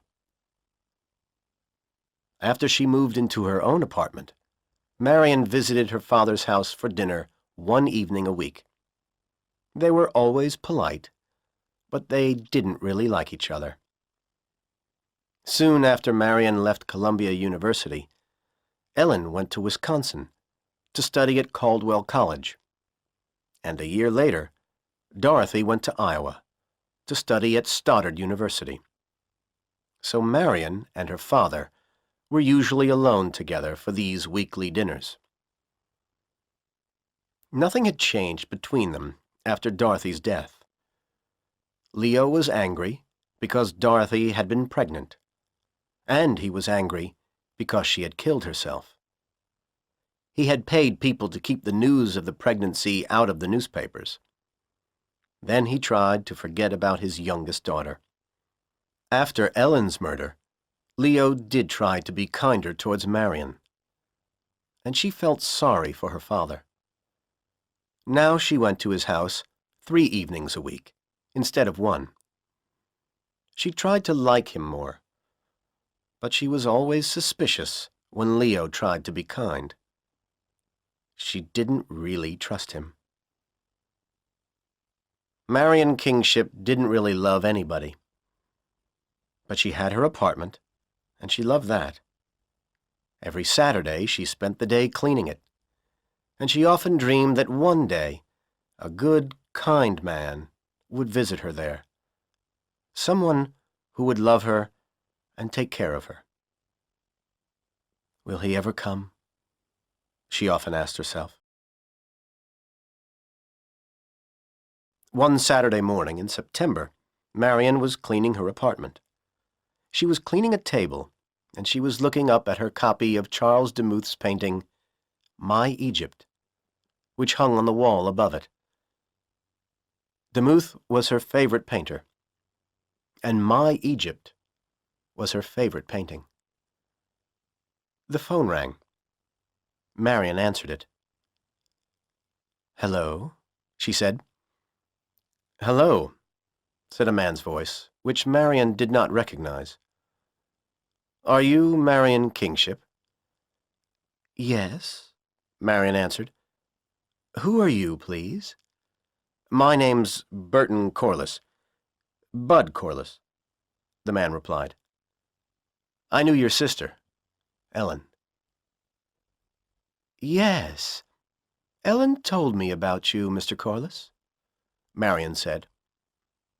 Marion remembered Ellen's excitement when she had spoken about this man at Christmas. "I love him so much, Marion," her sister had said. "He's so good and kind." "I'd like to meet you, Miss Kingship," Bud Corliss said gently. "I have a book which belonged to Ellen. She lent it to me a week before her death. I'd like to give it to you. May I bring it to your apartment?" Marion thought quickly. This man wanted to give her something which had belonged to her sister. That was kind of him. But she didn't want him to come to her apartment. The apartment was waiting for the special man who would visit her one day. "I'm sorry, Mr. Corliss. I have to go out soon," she lied. "Perhaps I could meet you this afternoon. I'm going shopping on Fifth Avenue. I could meet you in that area at 3 o'clock.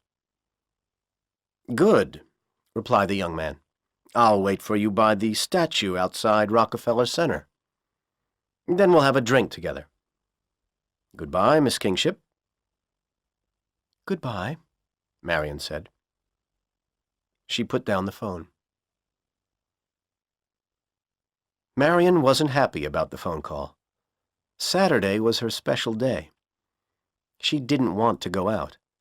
She didn't really want to meet any of Ellen's friends. And she didn't want any of Ellen's books. Ellen had never liked the kinds of book that Marion liked.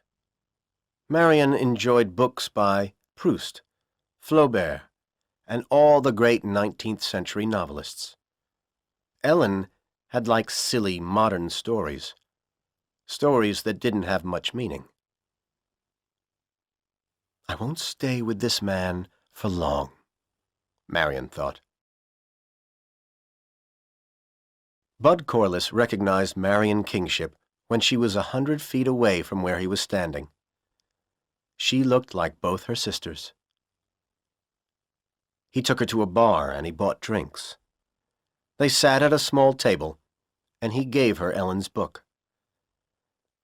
"I read it," he said, "but I didn't like it very much. It isn't the kind of book that I enjoy. Ellen's taste in books was very different from mine, Books like this don't have much meaning, do they? I like books by Proust, Flaubert, Dickens, writers like that. Marion smiled. I like them too, she said. Ellen told me that you work for an advertising agency, Bud said. Yes, that's right, Marion replied. And you're still at Caldwell? No, I left college, the young man replied. But at Christmas, you were a third-year student like Ellen, weren't you? Marion said. Why didn't you stay for your final year? Well, my father died a few years ago, Bud replied. And my mother had to get a job. She cleaned people's houses. Now I don't want her to work any longer. So I've come to New York and I've got a job here. Maybe I'll go back to college next year and finish my studies then. A few moments later, Marion stood up. I have to go now, Bud, she said. Thanks for the drink. Won't you have another one? Bud asked. I have to meet somebody else now, she lied. It's a business meeting. I mustn't be late for it. Bud watched Marion Kingship leave the bar. Very carefully, he followed her. He saw her go into an apartment building. He waited for half an hour, but she didn't come out again. A business meeting, he said to himself. No, she lives there. He started to walk towards the poor part of the city, where he rented a little room. He knew where Marion Kingship lived now. He could hide in the street near her building whenever he wanted to. He could follow her wherever she went. For months after he had killed Ellen Kingship, Bud Corliss had been angry and afraid. He'd been angry about the time he'd spent on the Kingships. First on Dorothy, then on Ellen. And he'd been afraid about his future. Was he going to be poor after everything he'd planned? He'd wanted some of Leo Kingship's money so much, and everything had gone wrong. He hadn't wanted Dorothy to get pregnant, and he'd told Ellen not to go back to Blue River. But the stupid fool wouldn't listen to him. Bud wasn't afraid of the Blue River police.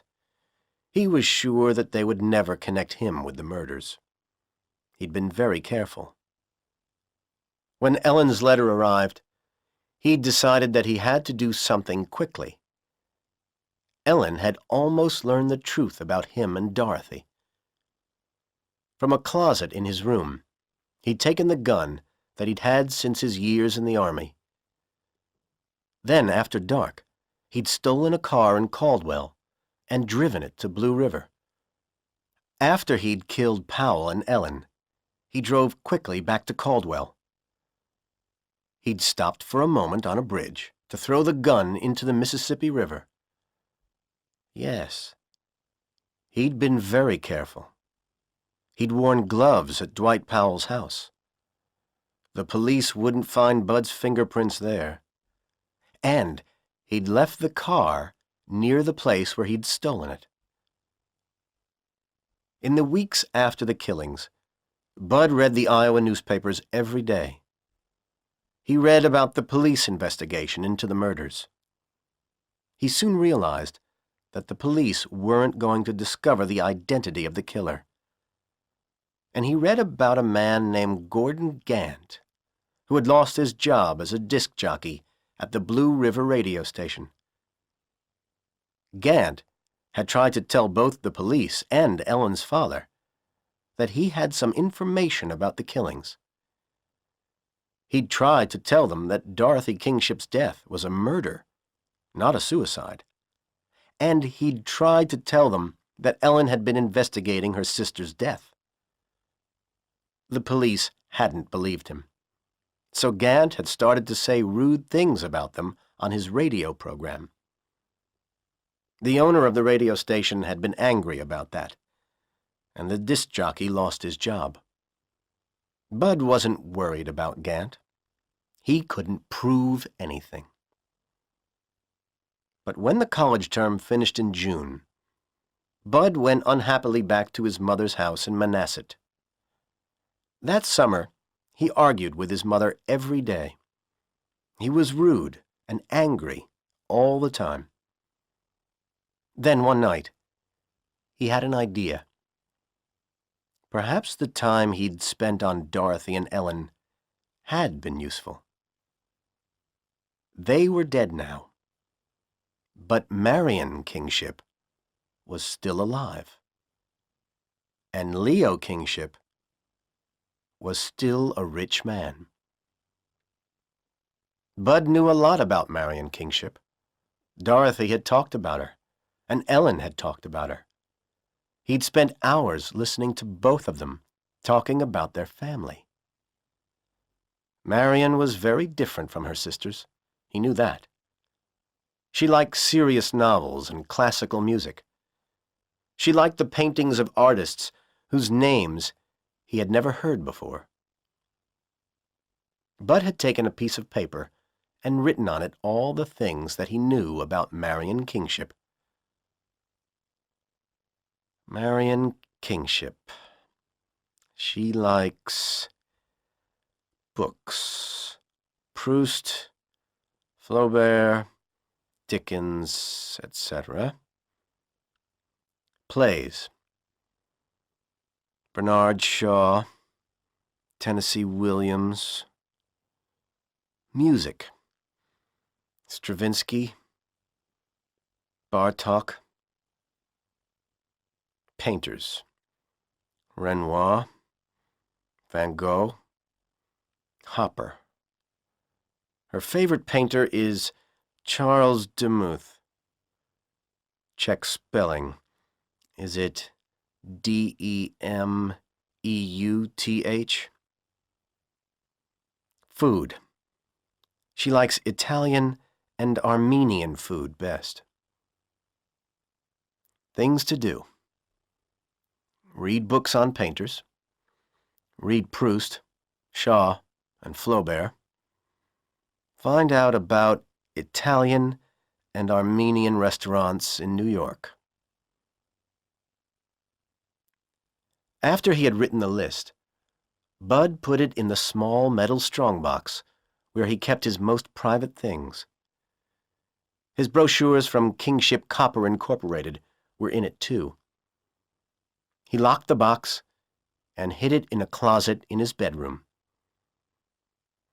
The next day, Bud told his mother that he was not going to return to Caldwell College in September. "I want to go to New York," he'd said. "I'll get a job there.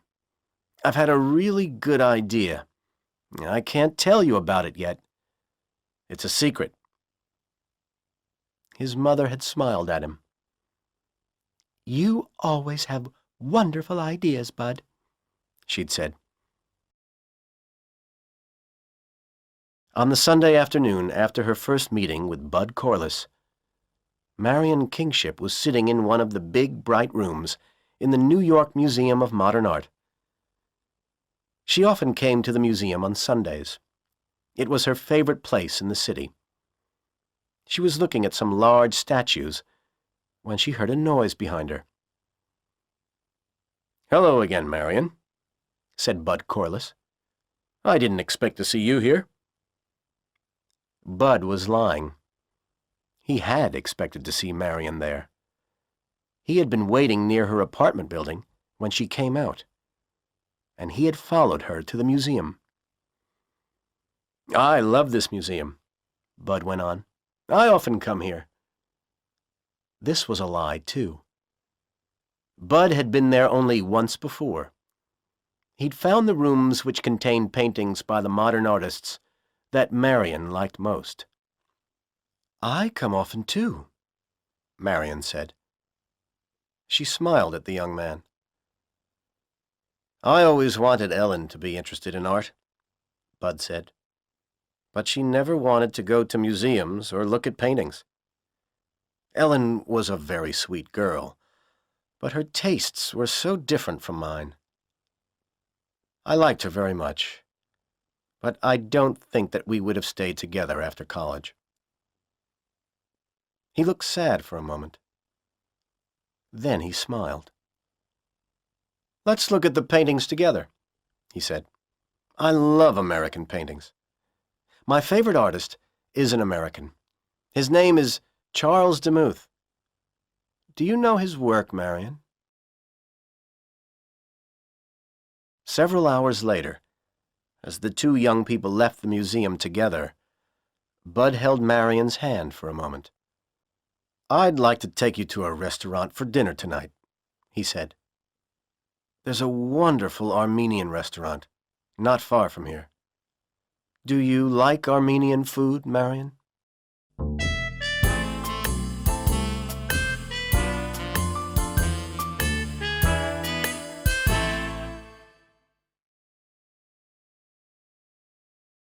Chapter 2. Gordon Gant. December 1951. It was December 24th, Christmas Eve. Marion Kingship looked at the newspaper she was holding, and she smiled. Tomorrow it would be Christmas Day, and a few days after that, it would be her wedding day. At last, she was going to be happy. She read the story in the newspaper again. Marion Kingship will be married on Saturday. Miss Marion Kingship, the daughter of Mr. Leo Kingship, will be married on Saturday. Mr. Kingship is the owner of Kingship Copper Incorporated, one of the most successful companies in the U.S. Miss Kingship will marry Mr. Burton Corliss. Mr. Corliss was in the U.S. Army during the Second World War, and later he studied at Caldwell College, Wisconsin. He now works in the offices of Kingship Copper. Until last week, Miss Kingship worked at an advertising agency. Marion smiled again. The last few months hadn't been easy for her. At first, her father had been suspicious of Bud. "That young man doesn't love you. He loves my money," Leo said, after Marion told him about Bud. "First, he tried to get the money from Ellen. Then she was killed. So now he's trying to get it from you. I'm going to find out more about him." "If you do that," Marion had replied angrily, "I'll never speak to you again." Her father understood that she would do what she had said. He promised not to investigate Bud's life. Ellen told him that she and Bud wanted to get married. She told Leo that they loved one another. "We'll be so happy together," she'd said. "We like all the same things. We like the same books and plays and paintings. We even like the same food." At last, Leo changed his mind about Bud and about the marriage. "My wife and two of my daughters are gone," he'd said. "I don't want you to go too, Marion." The following week, Leo had given Bud a good job with his company. And now he had bought the two young people a beautiful house in New York City. They were going to live there when they were married. Everything was going to be okay. On the afternoon of Christmas Eve, Leo Kingship was working in his room at the Kingship Copper offices. The phone on Leo's desk rang, and he answered it. "There's someone here who wants to talk to you urgently, sir," his secretary said. "His name is Robert Detweiler." A moment later, a young man entered the room. He was carrying 2 books and a newspaper. Leo Kingship looked at him for a moment. "I've met you before," he said. "But your name isn't Detweiler." "You're right, sir," the young man replied. "I'm Gordon Gant. We met at Blue River in March. I thought that you would refuse to see me today if I'd told your secretary my real name. I came because I read a story in the newspaper this morning. A story about your daughter's wedding. There's something that I must tell you, sir." "Mr. Gant," Leo said, "please think carefully before you speak. In March, you told me and my daughter Marion about your meeting with Ellen. You told us that my daughter Dorothy had been murdered. You told us Ellen's idea about the old, new, borrowed and blue things which Dorothy had been wearing. But the police said that Dorothy killed herself, and you couldn't prove that somebody else had killed her. I believe that your reasons for telling us about Ellen's ideas were good reasons, honest reasons," Leo went on. "But the things that you told Marion and me upset us very much. Please don't tell us the same things again now. The police will never find Ellen's killer, and Dorothy killed herself. Marion is going to be married in a few days' time. I want her to be happy, Mr. Gant." "Please, listen to me for a minute, sir," Gant said. "I read that your daughter was going to marry Burton Corliss. I remembered that Corliss had been Ellen's boyfriend at Caldwell College, and I wondered if this young man was more interested in your money than in your daughter's. Didn't you have that thought too? But then I began to wonder if Corliss had also known Dorothy. I wondered if he had been the father of her child. I didn't know Corliss, but I began to wonder if he had been a student at Stoddard." "No, I'm sure that he wasn't at Stoddard, Mr. Gant," Leo said. "You're a student at Stoddard yourself. You were a second-year student at the same time as Dorothy. You told me that in March. If Corliss had been at Stoddard too, you would have known him." "That's not true, sir," Gant replied. "Stoddard is a very big university. There are more than 12,000 students there. Nobody can know all the other students. Ellen thought that I knew Dorothy because we were in the same English class. She was wrong. It was a very big class, and I never spoke to Dorothy. But I told you something important in March. On the evening Ellen died, she left a message for me. The message said that Dorothy's last boyfriend wasn't in the English class. And this morning," Gant went on, "I remembered something that I read in Ellen's letter to Corliss. She said that she had first met him in the fall of 1950 at Caldwell. But Caldwell is a very small college, sir. There are only about 800 students at Caldwell. All the students there know each other. Corliss and Ellen were both third-year students there. But they only met at the beginning of their third year. So Corliss must have come to Caldwell from another college that fall. That's why Ellen didn't meet him earlier." "This is what I think happened," Gant went on. "Burton Corliss was at Stoddard. He became Dorothy's boyfriend because she was your daughter. He wanted to marry a rich girl. When she became pregnant, he thought that you would be angry. He thought that you would stop giving Dorothy money. So he killed her. Then he moved to Caldwell because he still wanted your money, and he became Ellen's boyfriend. When Ellen discovered that Dorothy had been murdered, Corliss killed her too. And he killed a young man who was helping her. And now Corliss has come to New York. Now, he'll get your money by marrying Marion." "You can't prove any of this," Leo said angrily. "Why are you telling me about it now?" "I only met Ellen for a few minutes, sir," Gant replied gently. "But I liked her very much. I believe that people should know the truth about her death.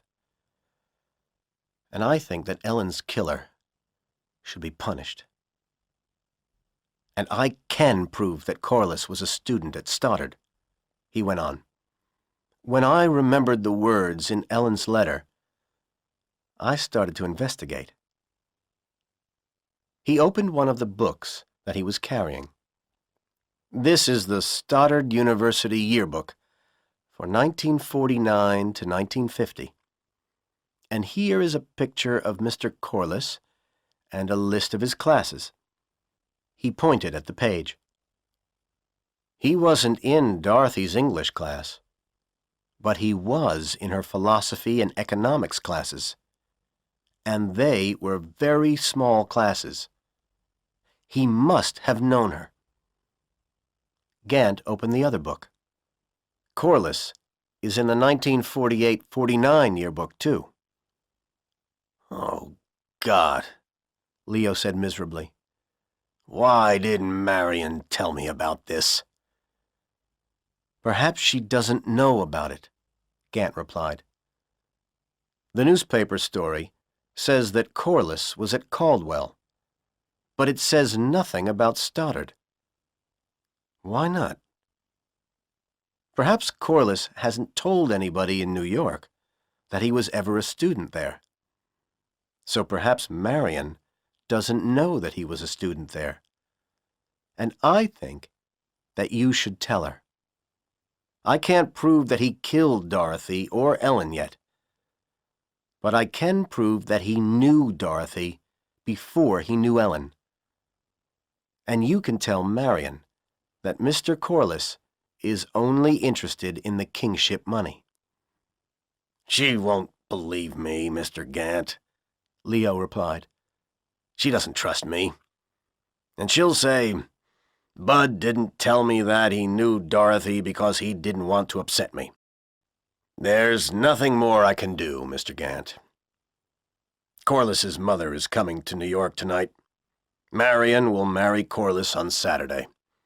I can't stop it." "Then I'll have to continue my investigation," Gant said. "Goodbye, Mr. Kingship. Thank you for listening to me." He turned and left the room. That evening, Bud's mother arrived in New York. She had dinner at Leo's house. Marion was very happy to meet her. She liked Mrs. Corliss very much. "She's a sweet lady," Marion said to Bud after his mother had gone back to her hotel. "And you're a wonderful son to her." Mrs. Corliss was going to spend Christmas Day with her son and the Kingships. Then she was going to stay in the city until the wedding 4 days later. But she was going to spend the day before the wedding on her own, looking at the buildings of New York City, which she had never visited before. Leo had arranged for Bud, Marion, and himself to visit Kingship Copper's smelting works in Illinois on that day. Bud wanted to see the smelting works very much. On the evening of December 27th, Gordon Gant knocked at the door of Leo Kingship's house.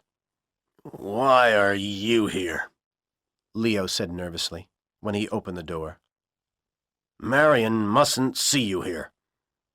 If she thinks that I've asked someone to investigate Corliss, she'll never speak to me again."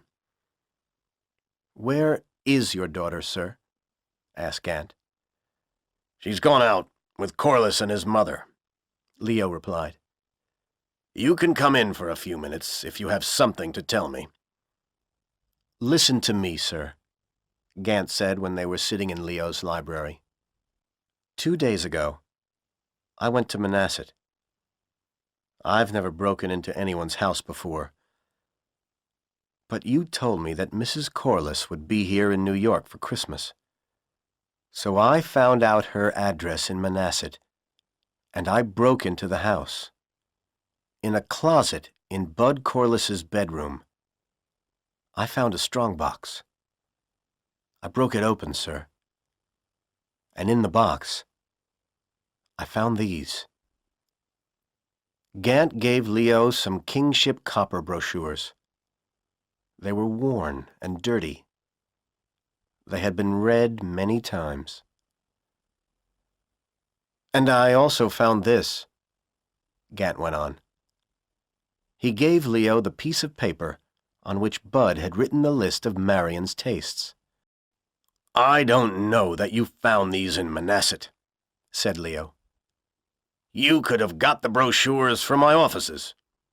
You could have written the list yourself. Phone your offices tomorrow, Gant replied. Find out if brochures have ever been sent to Mr. Burton Corliss. If the answer is yes, find out when they were sent. Leo picked up the phone and dialed a number.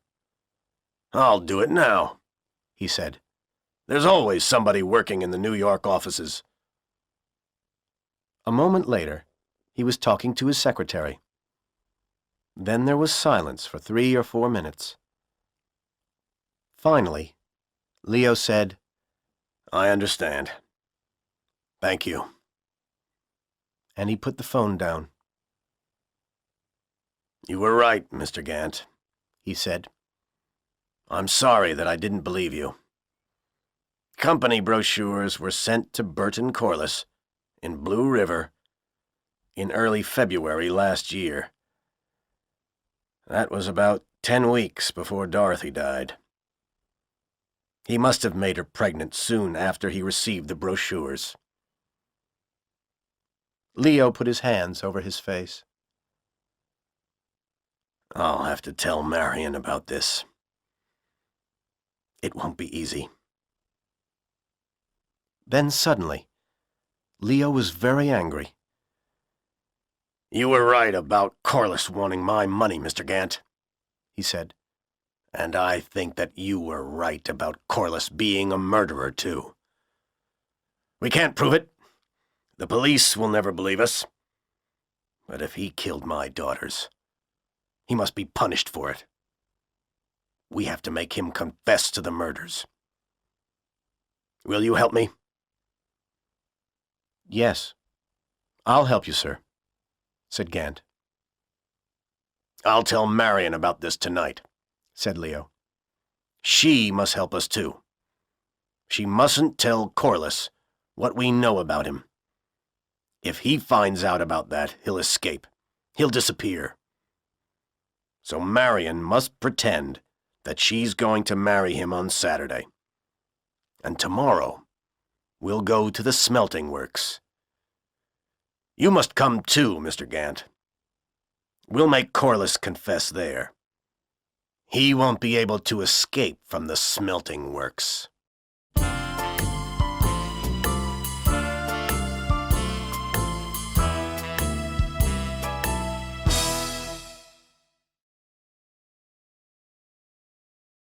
Chapter 3.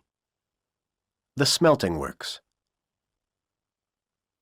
Bud Corliss was looking out of one of the windows of Kingship Copper's small aircraft. He was feeling wonderful. The sun was shining in the clear blue sky, and now the little plane was descending towards the ground. Far ahead, Bud could see the great Kingship smelting works. Huge clouds of smoke were rising from the roofs of the tall buildings. Dark railroad tracks ran across the shining white snow towards the works. It was all so beautiful. Bud felt that this was the best day of his life. Leo and Marion were in the plane with him, and there was a young man called Detweiler, too. Leo had told Bud that Detweiler's father was one of the directors of the company. Soon, the plane landed in a field near the smelting works. Leo, Marion, Detweiler, and Bud were met by the manager of the works. They all had lunch together in the manager's office. Then the manager took Bud and Marion into a room where there were some large photographs. The photographs showed the different processes which were used to make pure copper. The manager talked about this for over an hour. Bud was very interested. He had never been so interested in anything in all his life. Leo isn't a young man, he said to himself. He won't live for many more years. And tomorrow, I'll be his daughter's husband. When Leo dies, all this will be mine. At that moment, Leo and Detweiler came into the room. "Come up onto one of the catwalks now, Bud," Leo said. "From the catwalks, you can see all the processes below you. You'll understand everything better then. Marion will stay here." Leo led Bud and Detweiler into one of the huge buildings where the smelting processes happened. It was very hot inside the building, and there was smoke everywhere. Leo pointed up towards the roof. The catwalk was a long platform which ran almost the whole length of the building, 50 feet above their heads. It had a metal floor and metal rails along its sides. Leo began to climb a ladder which led to the catwalk. Bud and Detweiler followed him. When they reached the catwalk, Leo told Bud to walk in front of Detweiler and himself. As the three men walked along the metal floor, holding the rails, Leo explained the smelting process again. As he spoke, he pointed to huge vats of hot liquid metal on the floor far below them. He explained what was in each vat. He explained how the copper was separated from the other metals which were found with it. Bud asked lots of questions, and Leo answered them. "The catwalk ends over the last vat," Leo said. "The copper in that vat is pure." A moment later, they reached the end of the catwalk. Bud looked down. Far below him, he saw the huge vat of pure liquid copper. Terrible heat and green smoke were rising from the liquid metal. There was no rail at the end of the catwalk, only an iron chain. "Do you have any more questions, Bud?" Leo asked. Bud turned towards the two other men. "No," he replied. Suddenly, he wondered why Leo and Detweiler were looking so cold and angry. "Then I have a question for you," said Leo. "How did you make Dorothy write that suicide note?" For a moment, Bud couldn't speak. They knew. But what did they know? And how did they know it? "I don't understand you, Leo," he said. "I never knew Dorothy. I never met her. I knew Ellen. You know that. But Dorothy was dead when I met Ellen." "We don't believe you, Corliss," Gant said. "We know that you were a student at Stoddard. We know that you were in 2 of Dorothy's classes. And we know that you killed her." "Who are you, Detweiler?" Bud said. "Why are you here?" "I'm here because I knew Ellen," Gant replied. "And my name's not Detweiler. It's Gant. Gordon Gant. I met Ellen the day before you killed her. I liked her very much."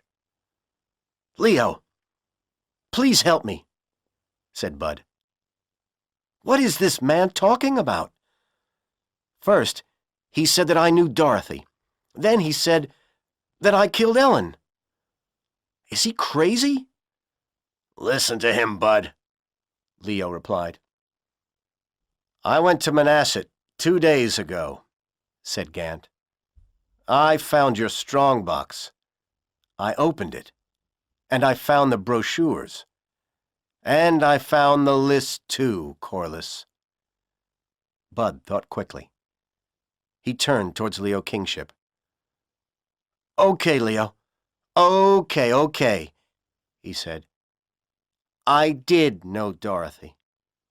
I knew her. But I didn't kill her. I've never killed anybody. I confess that I wanted your money. That's why I sent for the brochures. That's why I moved to Caldwell. That's why I moved to New York. Marion won't marry me. I realize that. So I want to leave this place now. I'm going to take my mother back to Manhasset tomorrow. Turn round, Corliss, Leo said. Put your hand on the chain. Are you crazy too, Leo? Bud said angrily. But he turned round and put his hand on the iron chain at the end of the catwalk. As he touched it, the chain broke into 2 pieces. Now, there was nothing to stop anyone falling. No, I'm not crazy, Leo said. His voice was cold and hard. And you aren't the only person who can plan a murder, Corliss. We cut the chain while you were talking to the manager. I don't want to kill you. I want to take you to the police. I want you to tell them what you did. But if you don't confess now that you killed Dorothy and Ellen, we'll push you into the vat of liquid copper. It's very, very hot. You won't live for long, but your last moment will be very painful. Now tell us how you made Dorothy write that note. Suddenly, Bud was very afraid. These people really wanted to kill him. He had killed people himself when he was in the army, and he had killed 3 people in Blue River. It had been easy to kill them, because he hadn't cared about them. But everybody had always cared about him. Why didn't these people care about him? Leo stepped towards him, and at the same moment, Bud saw Marion climbing onto the catwalk too. She started to walk towards her father. If I confess, Bud thought, they'll take me to the police. But perhaps I can escape when we're out of this building. If I don't confess, they'll kill me now. Okay. I did kill Dorothy, he said. The note was a translation from a Spanish book. I asked her to write it. I killed her. And I killed Ellen, too. He was very afraid, and suddenly he could think only of his fear. It was Ellen's fault, he shouted. I told her not to go to Blue River. I had to kill her. And I didn't want Dorothy to get pregnant. Everything was their fault. Women are so stupid. At that moment, Marion pushed past her father and moved towards Bud. The frightened young man turned away from her, and his foot slipped on the metal floor. He started to fall from the end of the catwalk. As he fell towards the terrible vat of liquid copper, he heard a scream. It reminded him of Dorothy's scream as she fell into the air shaft. It reminded him of Ellen's scream before his third bullet killed her. And he realized that the scream was coming from his own mouth.